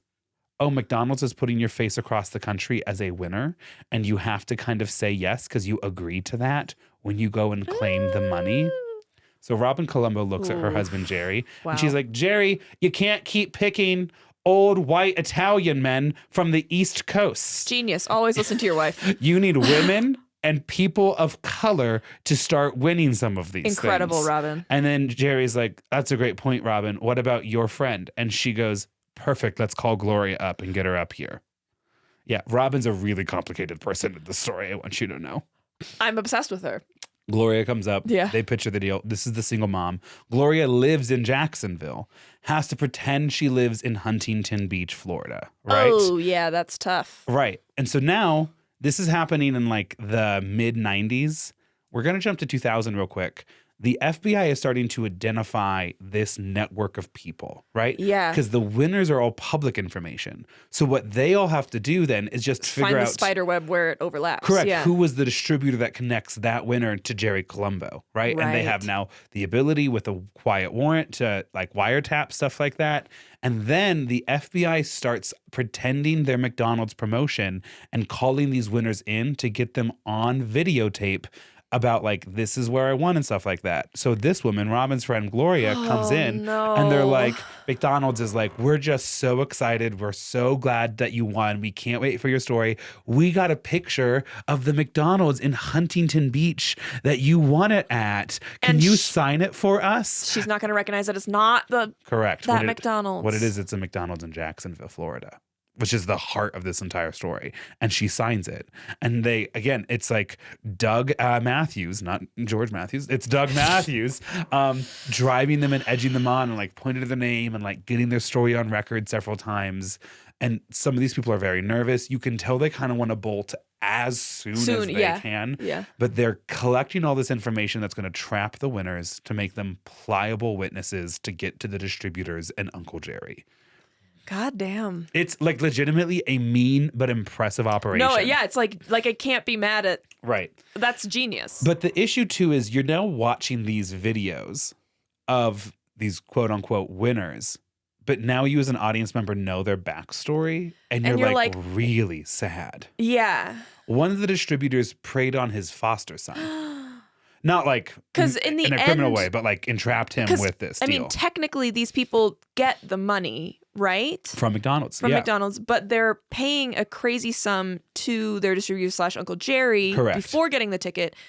And do they make that money back in the first payment, technically? So if you're not then giving it half back to your distributor, then you kind of could. But and that's up on the table to begin with, that you're going to give us half of the payments you make in the future. It could be whatever percentage. And so one of them, the guy whose foster dad was his distributor, was like, I knew I would start seeing a profit in year 3 and then year 3 to year 10 would be like, he gave over $100,000 for $1 million ticket. And so he was getting, 50,000. That's tough. And then 25% is going to your distributor, like 20 is going to taxes. And so you're getting like 5, 6, 7, 8 grand.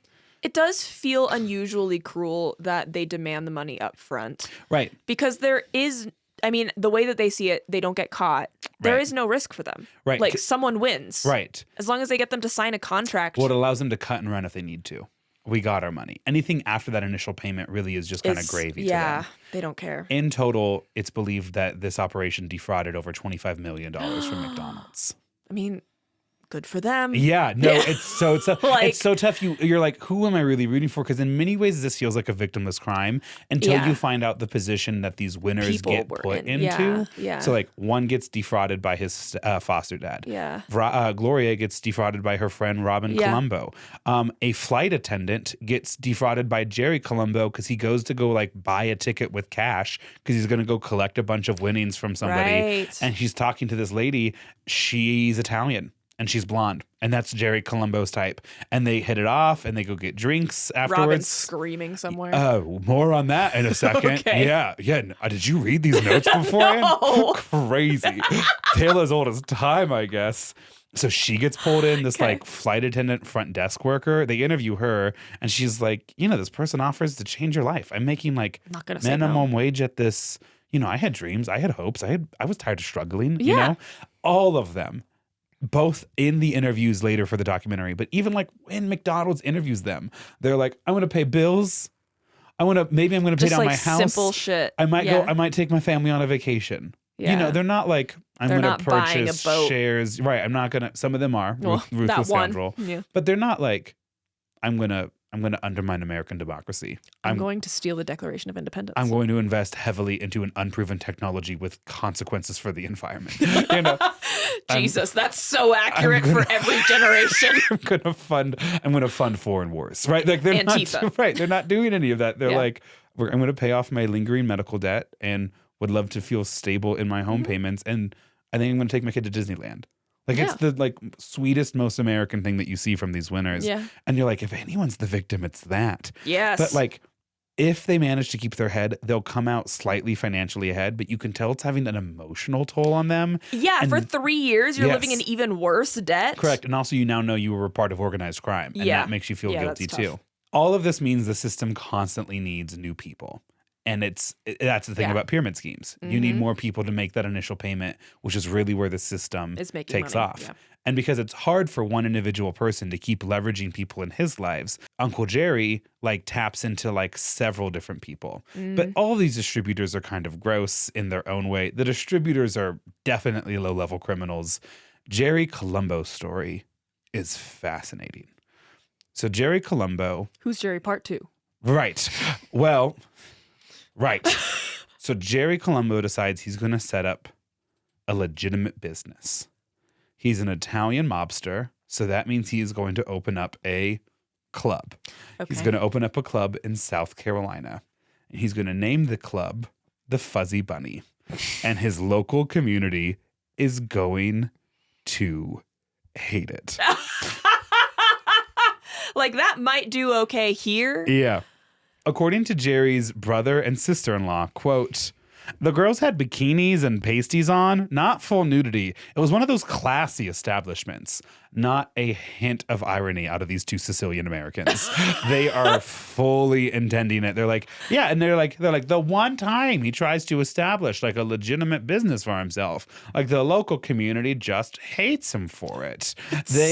I'm going to drink with them so fast. It's a strip club. Yeah, At yes. several crucial moments of their interview, they are being interviewed just in front of their cat scratch tower. Like at some of the most powerful interviews of this entire series, and there's a giant blue cat scratch tower right behind them. I can see it. This local community in South Carolina is so uninterested in Jerry Colombo's The Fuzzy Bunny nightclub that they pass all sorts of laws. Eventually, they get one that sticks. You can't have a nightclub within 1,000 feet of a school. And so that stops the Fuzzy Bunny nightclub. But it does not stop Jerry Colombo, who the next week reopens as the Fuzzy Bunny Church. That's one of these things where, like, you can't write that. You can't write that. Proud to be an American. where the church helps no one but themselves. Nice. Thank you. Because here's the thing about South Carolina and its love for religious liberty. Its bar to be named a recognized church doesn't exist. It's so low. Churches can absolutely serve alcohol. Churches can absolutely ask people to pay for that alcohol. Churches regularly accept donations. Oftentimes, the person accepting them isn't wearing pasties, but that's not crucially written into the bylaws. Again, a line with legitimately zero irony in it. This comes from his sister-in-law. A little prayer, a little pasties. Sounds like a good time to me. That was Grant. That was Grant in that interview. I just see them and I'm like, I think I could drink with them once and I would enjoy it. And it would be one of those little stories I collect. Oh, yeah. Would never want to be their friend. I'm like, there's a difference between a friend and an acquaintance, and that's the crucial difference. They're making crazy decisions. Yeah. My notes are cracking me up sometimes. I'm sorry. This is what I wrote afterwards. Jerry Colombo, oldest son of dead mob boss, Monopoly winner of a Dodge Viper, church strip club owner, actor in a national McDonald's commercial, least conspicuous person to ever exist. And yet, no one is investigating him. They're just like, yeah, that's a totally legitimate guy who definitely won this Monopoly McMillions legitimately. That is crazy that no one was like, ooh. Well, the reason why I bring up the strip club is because the strip club will be the beginning of the end for Jerry Colombo. Jerry Colombo had his wife, Robin, and then, as is mobster's way, many mistresses. Yep. That upset Robin. At one point, she drove past the Fuzzy Bunny, saw Jerry Colombo outside talking to a girl, and like peels off the side of the hallway and like slaps him across the face. Incredible. And I was like, I want a divorce, and I'm going to go to the FBI, and I'm going to tell them about the McMillions thing, and you are going to go down. Is she the one and then that gave... she buys her a lot of jewelry. I know. Don't hate the player, hate you the game. end up rooting for all of them at different points in the story. Hey. And they have a very complicated relationship. At one point, she's like, I'm going to leave you, Jerry Colombo. And he was like, Robin, you still don't get it, do you? You're never leaving me. You will never divorce me. And so then Robin Colombo goes and cries to Uncle Jerry about it on the phone. And then Uncle Jerry says, well, Robin, that's because you married the wrong person. Marry me. I'll protect you. Now, granted, that comes from the mouth of Robin Colombo, a woman I do not trust. That's how I want you to talk about me. An incredible storyteller who did portray her own friend for the McMillions scheme. And so... oh, wow, okay, yeah. Yeah. And they don't, I mean... and Uncle Jerry doesn't get interviewed in this McMillions thing either, so like hard to verify that. Yeah. But one day, Jerry Colombo is driving in the car with his wife. His wife is the one driving, and their son is in the back seat. Okay. They pull over to the side of the road to get something or get the kid situated, whatever. They take their baby out of the front seat and like put him in the out of the back seat in the car seat and put him in the front seat. And in that moment, a car comes and hits them. No. Oh. No, I know. It's tough. Trigger warning now. You're going to see the death coming, but just still trigger warning now. Baby's totally fine. Oh. Baby's totally fine. Okay. Robin That's not where Colombo I thought talks this was about waking up and seeing her son literally like sitting on an EMT's lap, like eating a lollipop. Okay. Little kid's totally fine. Yeah. Robin's in pretty rough shape. Yeah. But she's taken to the hospital. Jerry Colombo climbs out of the car himself and is brought to the hospital and is like lucid and talking. And then they realize after a day or two, Jerry Colombo's this huge guy, that his body's actually hiding the immense internal bleeding that is happening.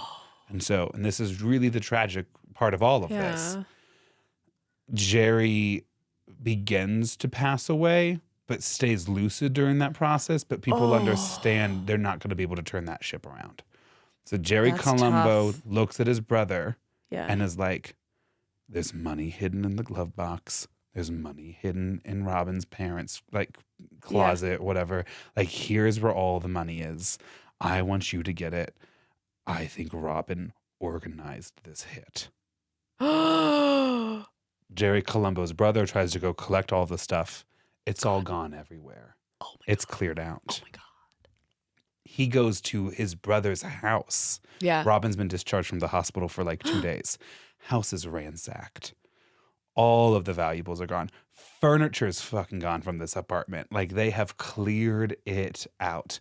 And Jerry Colombo's brother is now convinced It was Robin. that it was Robin, or that it was Uncle Jerry trying to get them together, or that it was a freak accident and that a woman who was in a bad marriage then immediately capitalized on a marriage she wanted out of and cashed out.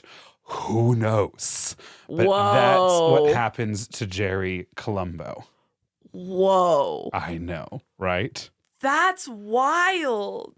Uncle Jerry was worried about Jerry's Colombo's spending, and maybe that's why Uncle Jerry killed him. Though then again, probably not. Uncle Jerry had many distributors.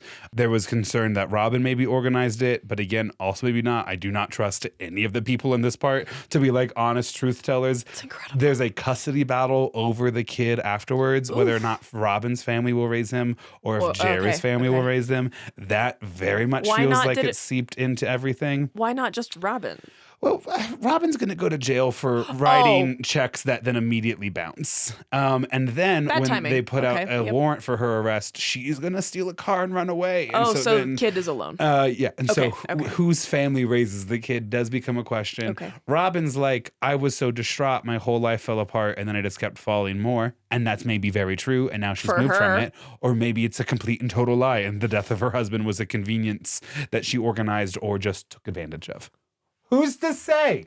Wow, that's crazy. There are no good solutions for anyone. No, they're not. Yeah, that's... So do you feel like do you understand how the whole system works? In what capacity? How does Uncle Jerry get the tickets? He steals them. Correct, at like the airport bathroom. Yeah. How do they then get passed on to the winners? They get sent through distributors who pick the winners. Distributors pick the winners. Distributors are connected to Jerry. Yes. Jerry gets his money from the distributors. Who gets it from the person. Correct. The winners get a small fraction of what they were actually promised. Yep. Many of them still have to pay the tax bill. Oof. Does that make sense? That's tough, yeah.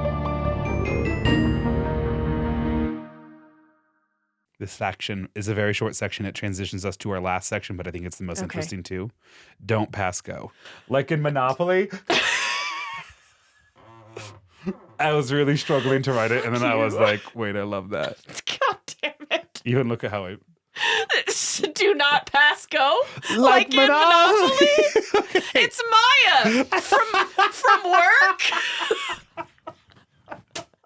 If you've never done that to your friends, dear listener, I recommend doing it every time you see them for the first time. So I've explained that they've been tapping phones, that those phones have helped connect everybody together, right? That they are putting together this web of people. And on one day, the FBI across the country is going to pull off an indictment to arrest everybody. Right. Okay. And get the money back from who, bitch? Right. Exactly. Like, Exactly. Let's go ahead and get that boat. yeah. Two things are going to happen pretty quickly. Okay. First, this indictment's going to happen. It's going to be huge news. The person that called the FBI was the IRS.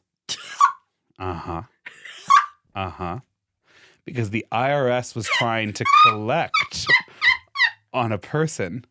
And this person goes, listen, IRS, I know you want $50,000 from me. I understand. I don't have it because this winner specifically, Jerry was like, I need all of the payment money right now. Like, you can't keep any of this for yourself. I need all of it. And not even the portion you're saving for government taxes. I need all of it now. You got to pay it off from me right now. And then I can give it to later. Because I think Jerry was hemorrhaging money there towards the end. Okay. Yeah. So she's like, hey, IRS, I don't have the money, but I have some incredible gossip instead. Will that work for you? And the IRS is like, depends how good it is.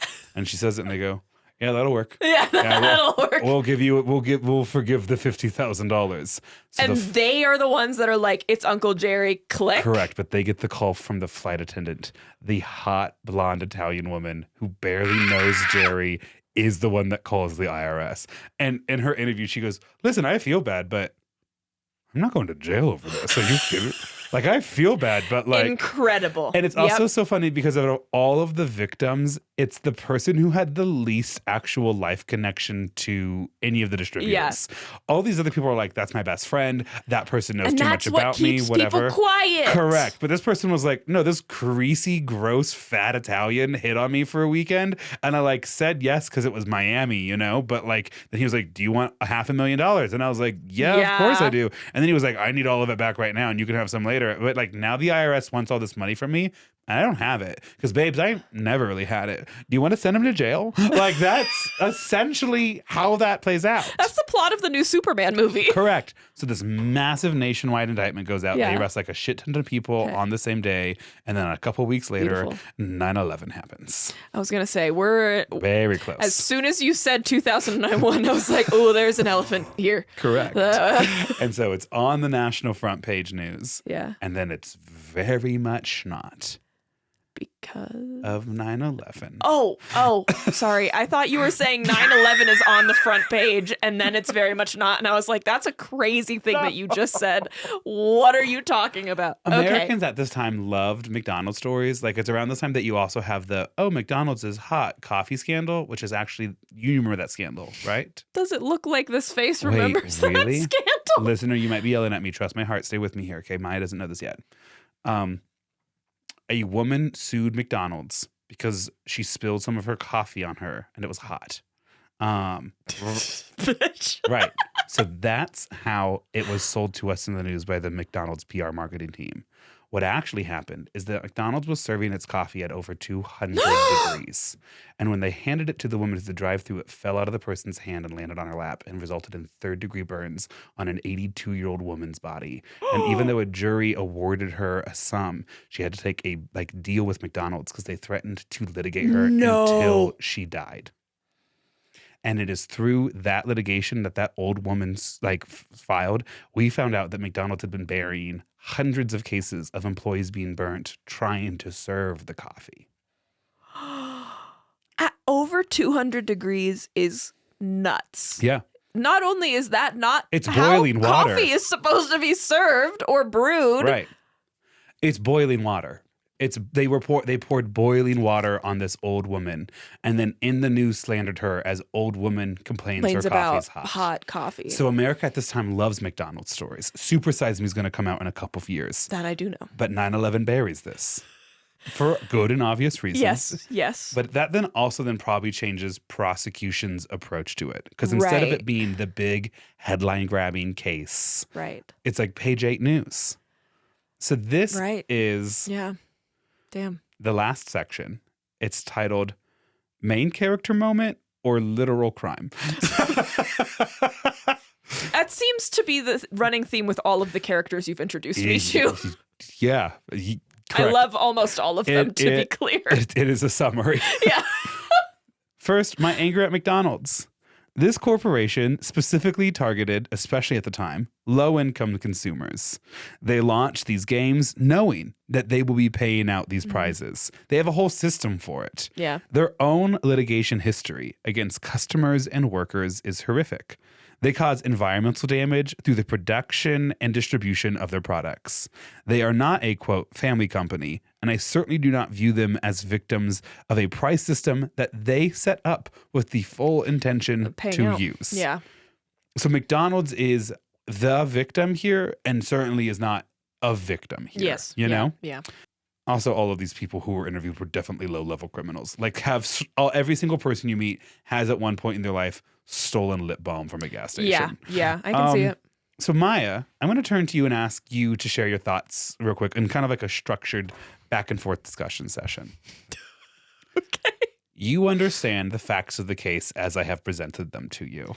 Yes, Your Honor. Where is the crime? Where is the crime? That's a really good fucking question.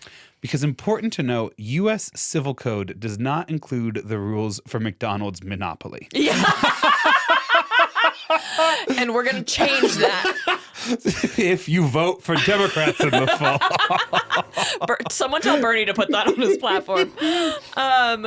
Yeah, because it's not, I think the only crime here is Uncle Jerry stealing from his marketing firm. But let's pause that for a second. The marketing firm gave him the codes. And the marketing firm gave him the codes with the understanding that Jerry's role would be to distribute them. Yeah, but like, was there a legal contract that he had to sign that said that in such vague terms? Sure. Or was there something like... That's just contract violation. And that's civil, not criminal. He's doing it for personal gain. So he is stealing for his own personal gain. And I do think but the question is not, is he stealing for his personal gain? We can agree that he did personally gain from this. The question is he stealing? I think so. He's stealing a company product and is not getting delivered to the client as promised. But that, again, and I think Jerry's team argues this, feels more of like a contract violation of like a worker failing to fulfill his like worker contract. Because the argument the government initially tries to make is that these people defrauded McDonald's. Which is just not true. Or is it true? I mean, they didn't play the game as the game was designed. They falsely presented how they won the game. But cheating at a game ran by a privately owned hamburger business is not a criminal case. Right. Yeah, that's a civil case. If even that, you know? If anything, it might be like McDonald's is like, you can't eat at McDonald's again in the future. You know? Your picture is on every McDonald's door. Right. Do not serve. So this is actually where the thing becomes messy, because throughout this entire episode, we're all like... Is this a fucking landmark case? I'm going to lose my shit if McDonald's isn't a landmark case. Through all this episode, you're like, yeah, this is crime. Like, it's organized crime. It's actually funding organized crime. Like, the mob is one of the distributors. But, like, where actually is the crime of it all? You know? What a lot of them get charged with. And this is why Aileen's going to love this episode, is mail fraud. They submit their application through the U.S. Postal Service, and you may not use the U.S. Postal Service to defraud a different person. We have the stupidest fucking podcast. Okay, so listeners, just to catch you up. Why has there been mail fraud in the last now 3 episodes we've talked about? So listener, here's to catch you up on what happened. It is not against the law necessarily to defraud McDonald's. It is against the law to use the U.S. Postal Service to defraud McDonald's.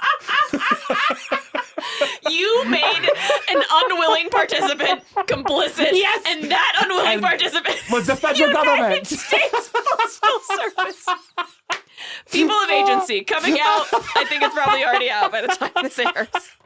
Isn't that so special, though? Whoa. That the main issue was that you utilized in some form or another the federal government to do this. That's so Okay, what funny did I that write? somewhere someone is like, I told you FedEx was the better option. Right, but then that raises another question that I think is really interesting. Yeah. The people who defrauded McDonald's using the U.S. Federal Postal Service were the winners who had to fill out the little application and mail it Right. in. The distributors didn't use the mail. In fact, the distributors you get the distributors, specifically handed it off. Hand it to them. Right. Yeah, I don't know if there's an easy way to pin the distributors. Right. Because really, they're just a middleman between the winner and Correct. Uncle Jerry. They don't commit the initial theft. Do they personally gain? Yeah, they're getting money from, remember. Okay, so yes, so they do Right. get some of the money. Jerry basically gets one time purchase. Yes. One time. Yeah. And then they're getting every Ring that cycle. comes out. Right. And a lot of these Okay. distributors were just simply passing that initial investment fee from the winners directly to Jerry. Yes, yeah. So they're never out of any money. They are just collecting. And those distributors, very intentionally, for obvious reasons, weren't putting $1 million winning game piece in the U.S. Postal Service, even if you do trust it, which you should. But like they were like, Yeah. I'm going to fly to where you live and physically give it hand to you. it to Yeah, you. I mean that's an expensive little piece of paper. Correct. Yeah. Ultimately, I think they did kind of get charged with like you violated because a lot of these distributors had also won it at one point themselves before they like turned to Right, others. yeah. Like they get them for all these things, but like a lot of distributors get like 18 months in jail. 18 months is still kind of a lot for Yeah. what I can imagine is kind of like I don't know. Well, some like, of the what distributors charges are they? defrauded over $5 million from McDonald's. I don't care about McDonald's. Okay, no, We I need to know, but reframe like that. the dollar amount is still Okay, like yeah. a lot. One distributor got a year and a day. A lot of the winners Okay. got time served Okay, or that's good. probation. They Okay. got ankle monitors and house arrests. I think it's pretty easy to Yeah. defend that case in court. In fact, a lot of the winners didn't even necessarily get charged with restitution because they had not financially gained yes, enough at all. to like Warrant that. really do it. Yeah. And also there is this question too as to whether or not they would even be liable for financial restitution because Yeah. it was McDonald's money they had already earmarked to give away, yeah. you know? Can you defraud a person out of money that they had declared nationally they would be giving away for They free? would give it away, yeah. For free too, Yes, being the for crucial free, thing, because yeah. that makes if you have to buy something to get it, that's gambling. So they were like, for free, someone will get this money. I got that money. Is that fraud? Maybe I broke your game rules, Yeah, but I don't. Yeah. Uncle Jerry Mm-hmm. gets hit with the hardest fine: Oh no. 3 years in jail. Oh, Jesus, that's like That's initial nothing. sentence, not Okay. time actually served. Okay. And restitution of $12.5 million. Ooh. Roughly half Tough. of much as he actually got out of McDonald's. Only half? Yeah, they only charged him with 12.5. And he theoretically made 24 something, 25? Well, he was theoretically the like linchpin behind McDonald's giving away $25 million over the course of 14 years. Oh, so it's not the amount that he personally gained. It's the amount that he defrauded Correct. McDonald's out of. Okay. Which again gotcha. is complicated because that $25 million was technically money. not McDonald's. Like if you Correct. think about And actually, like he had a great defense team. You could tell because he was connected to organized crime. And they interviewed the defense team, and it's like they come in the last 30 minutes of the final episode, and they're just like they're so classic. good. They're powerful New York like lawyers Yeah. in a room that's like wall to wall, floor to ceiling Windows, mahogany yeah. Oh, and yeah. windows, and they're like, well, we tried to negotiate with Special Prosecutor Donahue, and when he had his own way, well. And then he leans over and pats this woman on the knee. That's when we sent Janet after him. Incredible. No, I know. And, Literally no notes. and Janet's like, and then crazy later, eyes. and then later on, they're like, so our client, Mr. Jacobson, did end up with 3 years in jail. And many people say that that's not an extensive prison sentence. That's quite severe for a person with MS. And also, even one night in prison is quite intense. And then her partner goes, spoken from the golden heart of a defense attorney.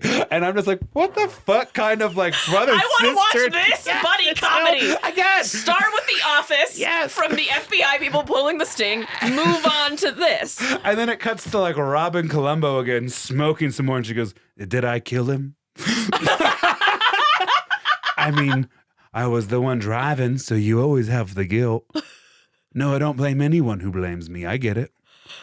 And we're like, Robin, did you kill him? Robin, did you? Did you kill him is actually a crazy question we would like answered right now. The defense team was actually supposed to be brought on at like episode 2, but then they were like, that actually wraps this whole thing up way too fast. quickly. We need Yes. 4 more episodes. So it's, I think, this fascinating episode too, because like at the end of the day, who was victimized by this huge indictment crime? Just the Like- actual victims. Right, that, but like, many of them still made some money, and if they didn't, they Okay. got off like scot-free. And also, like, did any of them end up like in worse debt? sure, some of them did, Okay. but anytime you make a financial investment, like there's Yeah, a chance of that happening. Like if you took that true. money and put it in the stock market, you could have gotten into a worse Yeah. situation. And it's hard because you can't like feel like it's not like they were being lied to about Right. what was gonna end up happening. Again, can't emphasize this enough. That's a lot of these people crazy. felt zero guilt during every one of their interviews. I don't think they should feel any guilt, to No. be honest. I kept waiting for like, and then I got away with it, or like, then I tried Quaaludes, or then I Yeah. was able to pay for my son's medical treatments or whatever. Yeah. But a lot of them just kind of like, and that's all, folks. That's their You like know? favorite story to Yes. tell at a party. I mean, could you imagine though? It would be my favorite story to tell Let's at a party. start lying and say that we defrauded McDonald's. Okay, Okay. not hard at all. Are you the distributor or am I the distributor? I won a taco eating contest. I already have stories like this in my wheelhouse. So are you the distributor or am I the distributor? Which one of us won and then Oh, had to go to court? You're the distributor. I'm Okay. so impressionable. That's so fair. Like I'm impressionable. I'm trusting. I'm a public school teacher. People assume I need the money. Okay. But also, this is not just me reading the last notes, and then Okay. I'll show you. Yeah, there's one. I'll show you a picture of Uncle Jerry. Yeah. Did Uncle Jerry break the law? Does the law require him to randomly and fairly place the game pieces wherever? Yeah. No. Of course, there is no McDonald's McMillions rule in the law. He might have violated his contract with McDonald's, but that is a different lawsuit. But the law doesn't really require him to randomly place pieces everywhere. If he were to instead put it on a box that he knew was going to his hometown, Yeah. would that be fraud? What if it went to someone in his hometown and then he knows the person that won it? Does it then become fraud? Did he even defraud McDonald's at all if this was money they had already planned on giving away?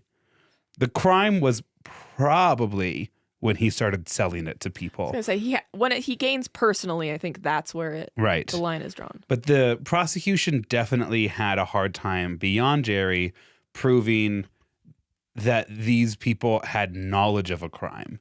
Because knowledge of a crime and suspicion of a crime are different charges. Like the victims? Correct. Oh, I was talking about Jerry No, profiting I know. financially. Okay, yeah. But also like the distributors and the winners. Yeah. The prosecution trying to clarify when they started breaking the law. Yeah. Like, That's actually wow, yeah. Because again, it's like this person's like, I have $1 million fast food game piece. Do you want to split it with me? Yeah. Do I know for a fact a crime has been committed? No. Should I probably be suspicious why a person with a game piece is offering to split it with me? Yes. Yes, but do I want to ask questions? Right. And so Yeah. that becomes the difference between knowledge of a crime or reasonable suspicion of a crime. Yeah. That's it. Several families now have small criminal records. AJ Gloom, the person who loved Quaaludes and first was into sex, drugs in Italy, said he would, quote, do that crime tomorrow if he was given the option. About this guy.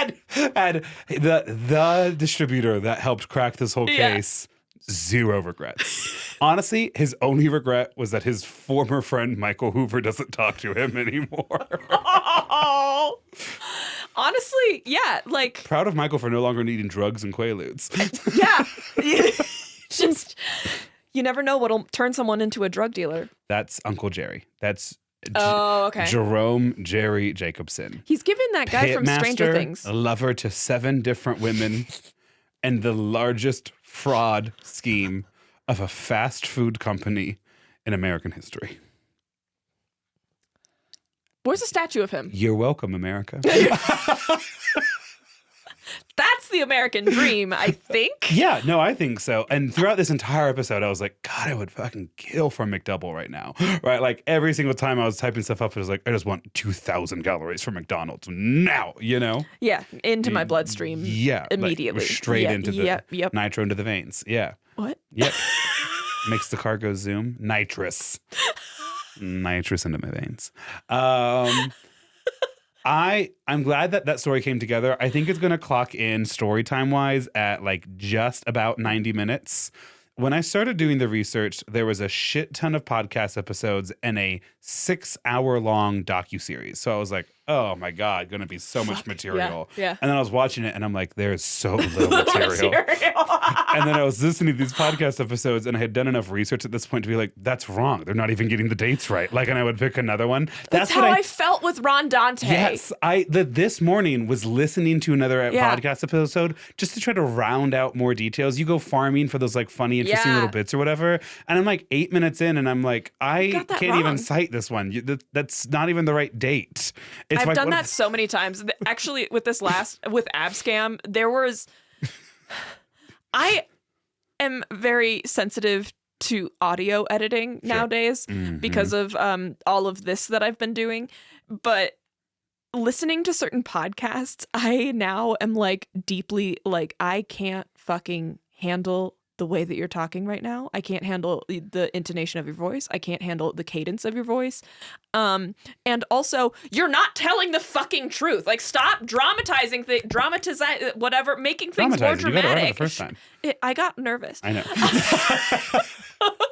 Stop making things so dramatic when, like, you don't actually have the facts. Right.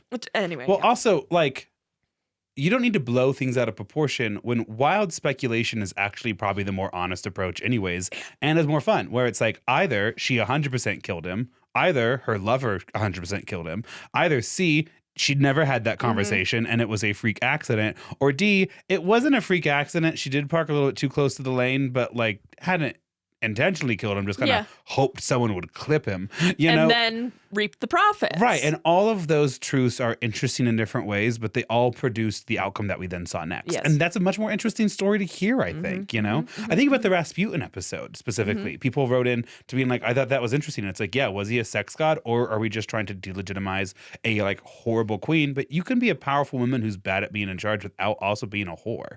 Honestly, I'll like you more. Personally, I trust and believe monks of sex churches that build their churches out of mud. Out of dirt. Very good. Yep. Absolutely. Who apparently smell, but not in an unpleasant way. Only to women. Good. If you were my student, I'd be like, we're ready for the test. We really internalized some stuff. No, I had to re-edit that episode so many times because of the fucking buzzing sound that I have actually listened to a significant amount of it, like 5 times. I'm sorry about that. I hope at one point it was enjoyable. It was. It's also really frustrating because Spotify does this thing where if you like start an episode, it's just going to play that file. And so you have to like really finagle it to get it to download like a new version from like the cloud or whatever. So getting it to, and as half the time I play it, it's just the same fucking shit. I'm like, I know I edited this, but it's fine. Anyway, yeah, this was a wild story. I'm gonna quiz my coworkers. Ooh, fun. I'm going to use this as a litmus test for a lot of what things. What is fraud? Yeah. Especially in your line of work where you work with private companies. That's a great question. That is a great question. And you let me know if any of your companies do a promo, okay? No. No, but you will, right? I could really use the money. I'm a public school teacher. Can you share it with me, though? Not 50-50. Listen, we're doing net, not gross. That's the first rule. Yeah, okay. And then very little seed money. But I know you got to make sure I'm real, okay? Okay, then I'm not telling you when there's a promotion, right? No, I'm saying I'll give you some seed money. And like not 50 grand, but like I understand that we both have to commit a crime at the start to get 40 the juice. Grand. Okay, so go talk to some of our friends then, not me. Okay. Too broke to even break the law. And that's America these days, folks. And that's why I'm running for president. Too broke to break the law. Too bald to do anything else. White man 2028. One of us. One of us. One of us. No. Yeah, really bad. Don't make that a campaign poster, please. Losing strategy start to finish. And I know it. I'm going to make yard signs. One of us, bald white man 2028. Ugly but correct. I'm going to make yard signs and only put them in front of your house. That'll be my And when I version find of it in this the office, I'm going to know it was you. I'm going to know it's been you the entire time. I'm going to tape them to the side of your house. The real joke is I enter my house 95% of the time from the garage in the back. Oh, you wouldn't so they're even going to be there see for it. months. They're going to be there for months. You would be inviting someone over and they're like, What's going on there? And I'll be like, if I tell you I'm not going to be charming, so don't ask. because you want to say, I don't know, they must have showed up while I was at work, but they're like weathered. It starts in 7th grade when I think for the first time I understand internalized homophobia. Stay with me. That's going to shape my relationship with love moving forward and why I feel safest amongst women. This is what you should do instead of ghosting people. Sign them up for my newsletter? Yes. Ugly but correct, bald for president, one of us 2028. The bald truth, the ugly truth, and nothing but what you've come to expect. Bald white man 2028. Why was that so poetic? Because I have a master's degree. Get out of here. Get out of here. Say your words. There it is. I was like, I'm going to eventually push her to the point where she's going to get annoyed. The bald truth, the ugly truth, and nothing but what you haven't come to expect. Bald white man 2028. Put it on a shirt. Send it to us. In the meantime, connect with us on social media. That'd be fun. Yeah. Send in stories. Right now we're doing, hold on, I got this. I really do. Right now we're doing Red-Handed. And then the next theme is Shoot Your Shot. Really fun story coming up next. I'm so excited. Haven't actually decided on what story I've done. I've just decided that either one fits into this theme. Yeah. So send in listener stories either to wellilaughdpod@gmail.com or find our form on wellilaughed.com. If you'd like additional content where this vibe continues, you can find us on Patreon. And as the holidays approach, please consider us and request a cameo. We actually do have a cameo to do. Okay. Thank you for requesting a cameo. And rate us 5 stars and subscribe. Vote on what episodes you want to hear during our holiday break, which is the 3 weeks after Shoot Your Shot. Say what? The 3 weeks after Shoot Your Shot are our holiday break, where we will re-release old episodes. So they should vote on which episodes. So enjoy that. And yeah, I think that'll be good too. I don't know why it was so dismissive. I think it was supposed to be more like I'm really not involved in that process, but it sounds great. It sounds good. You looked lost. Okay, bye. I love you.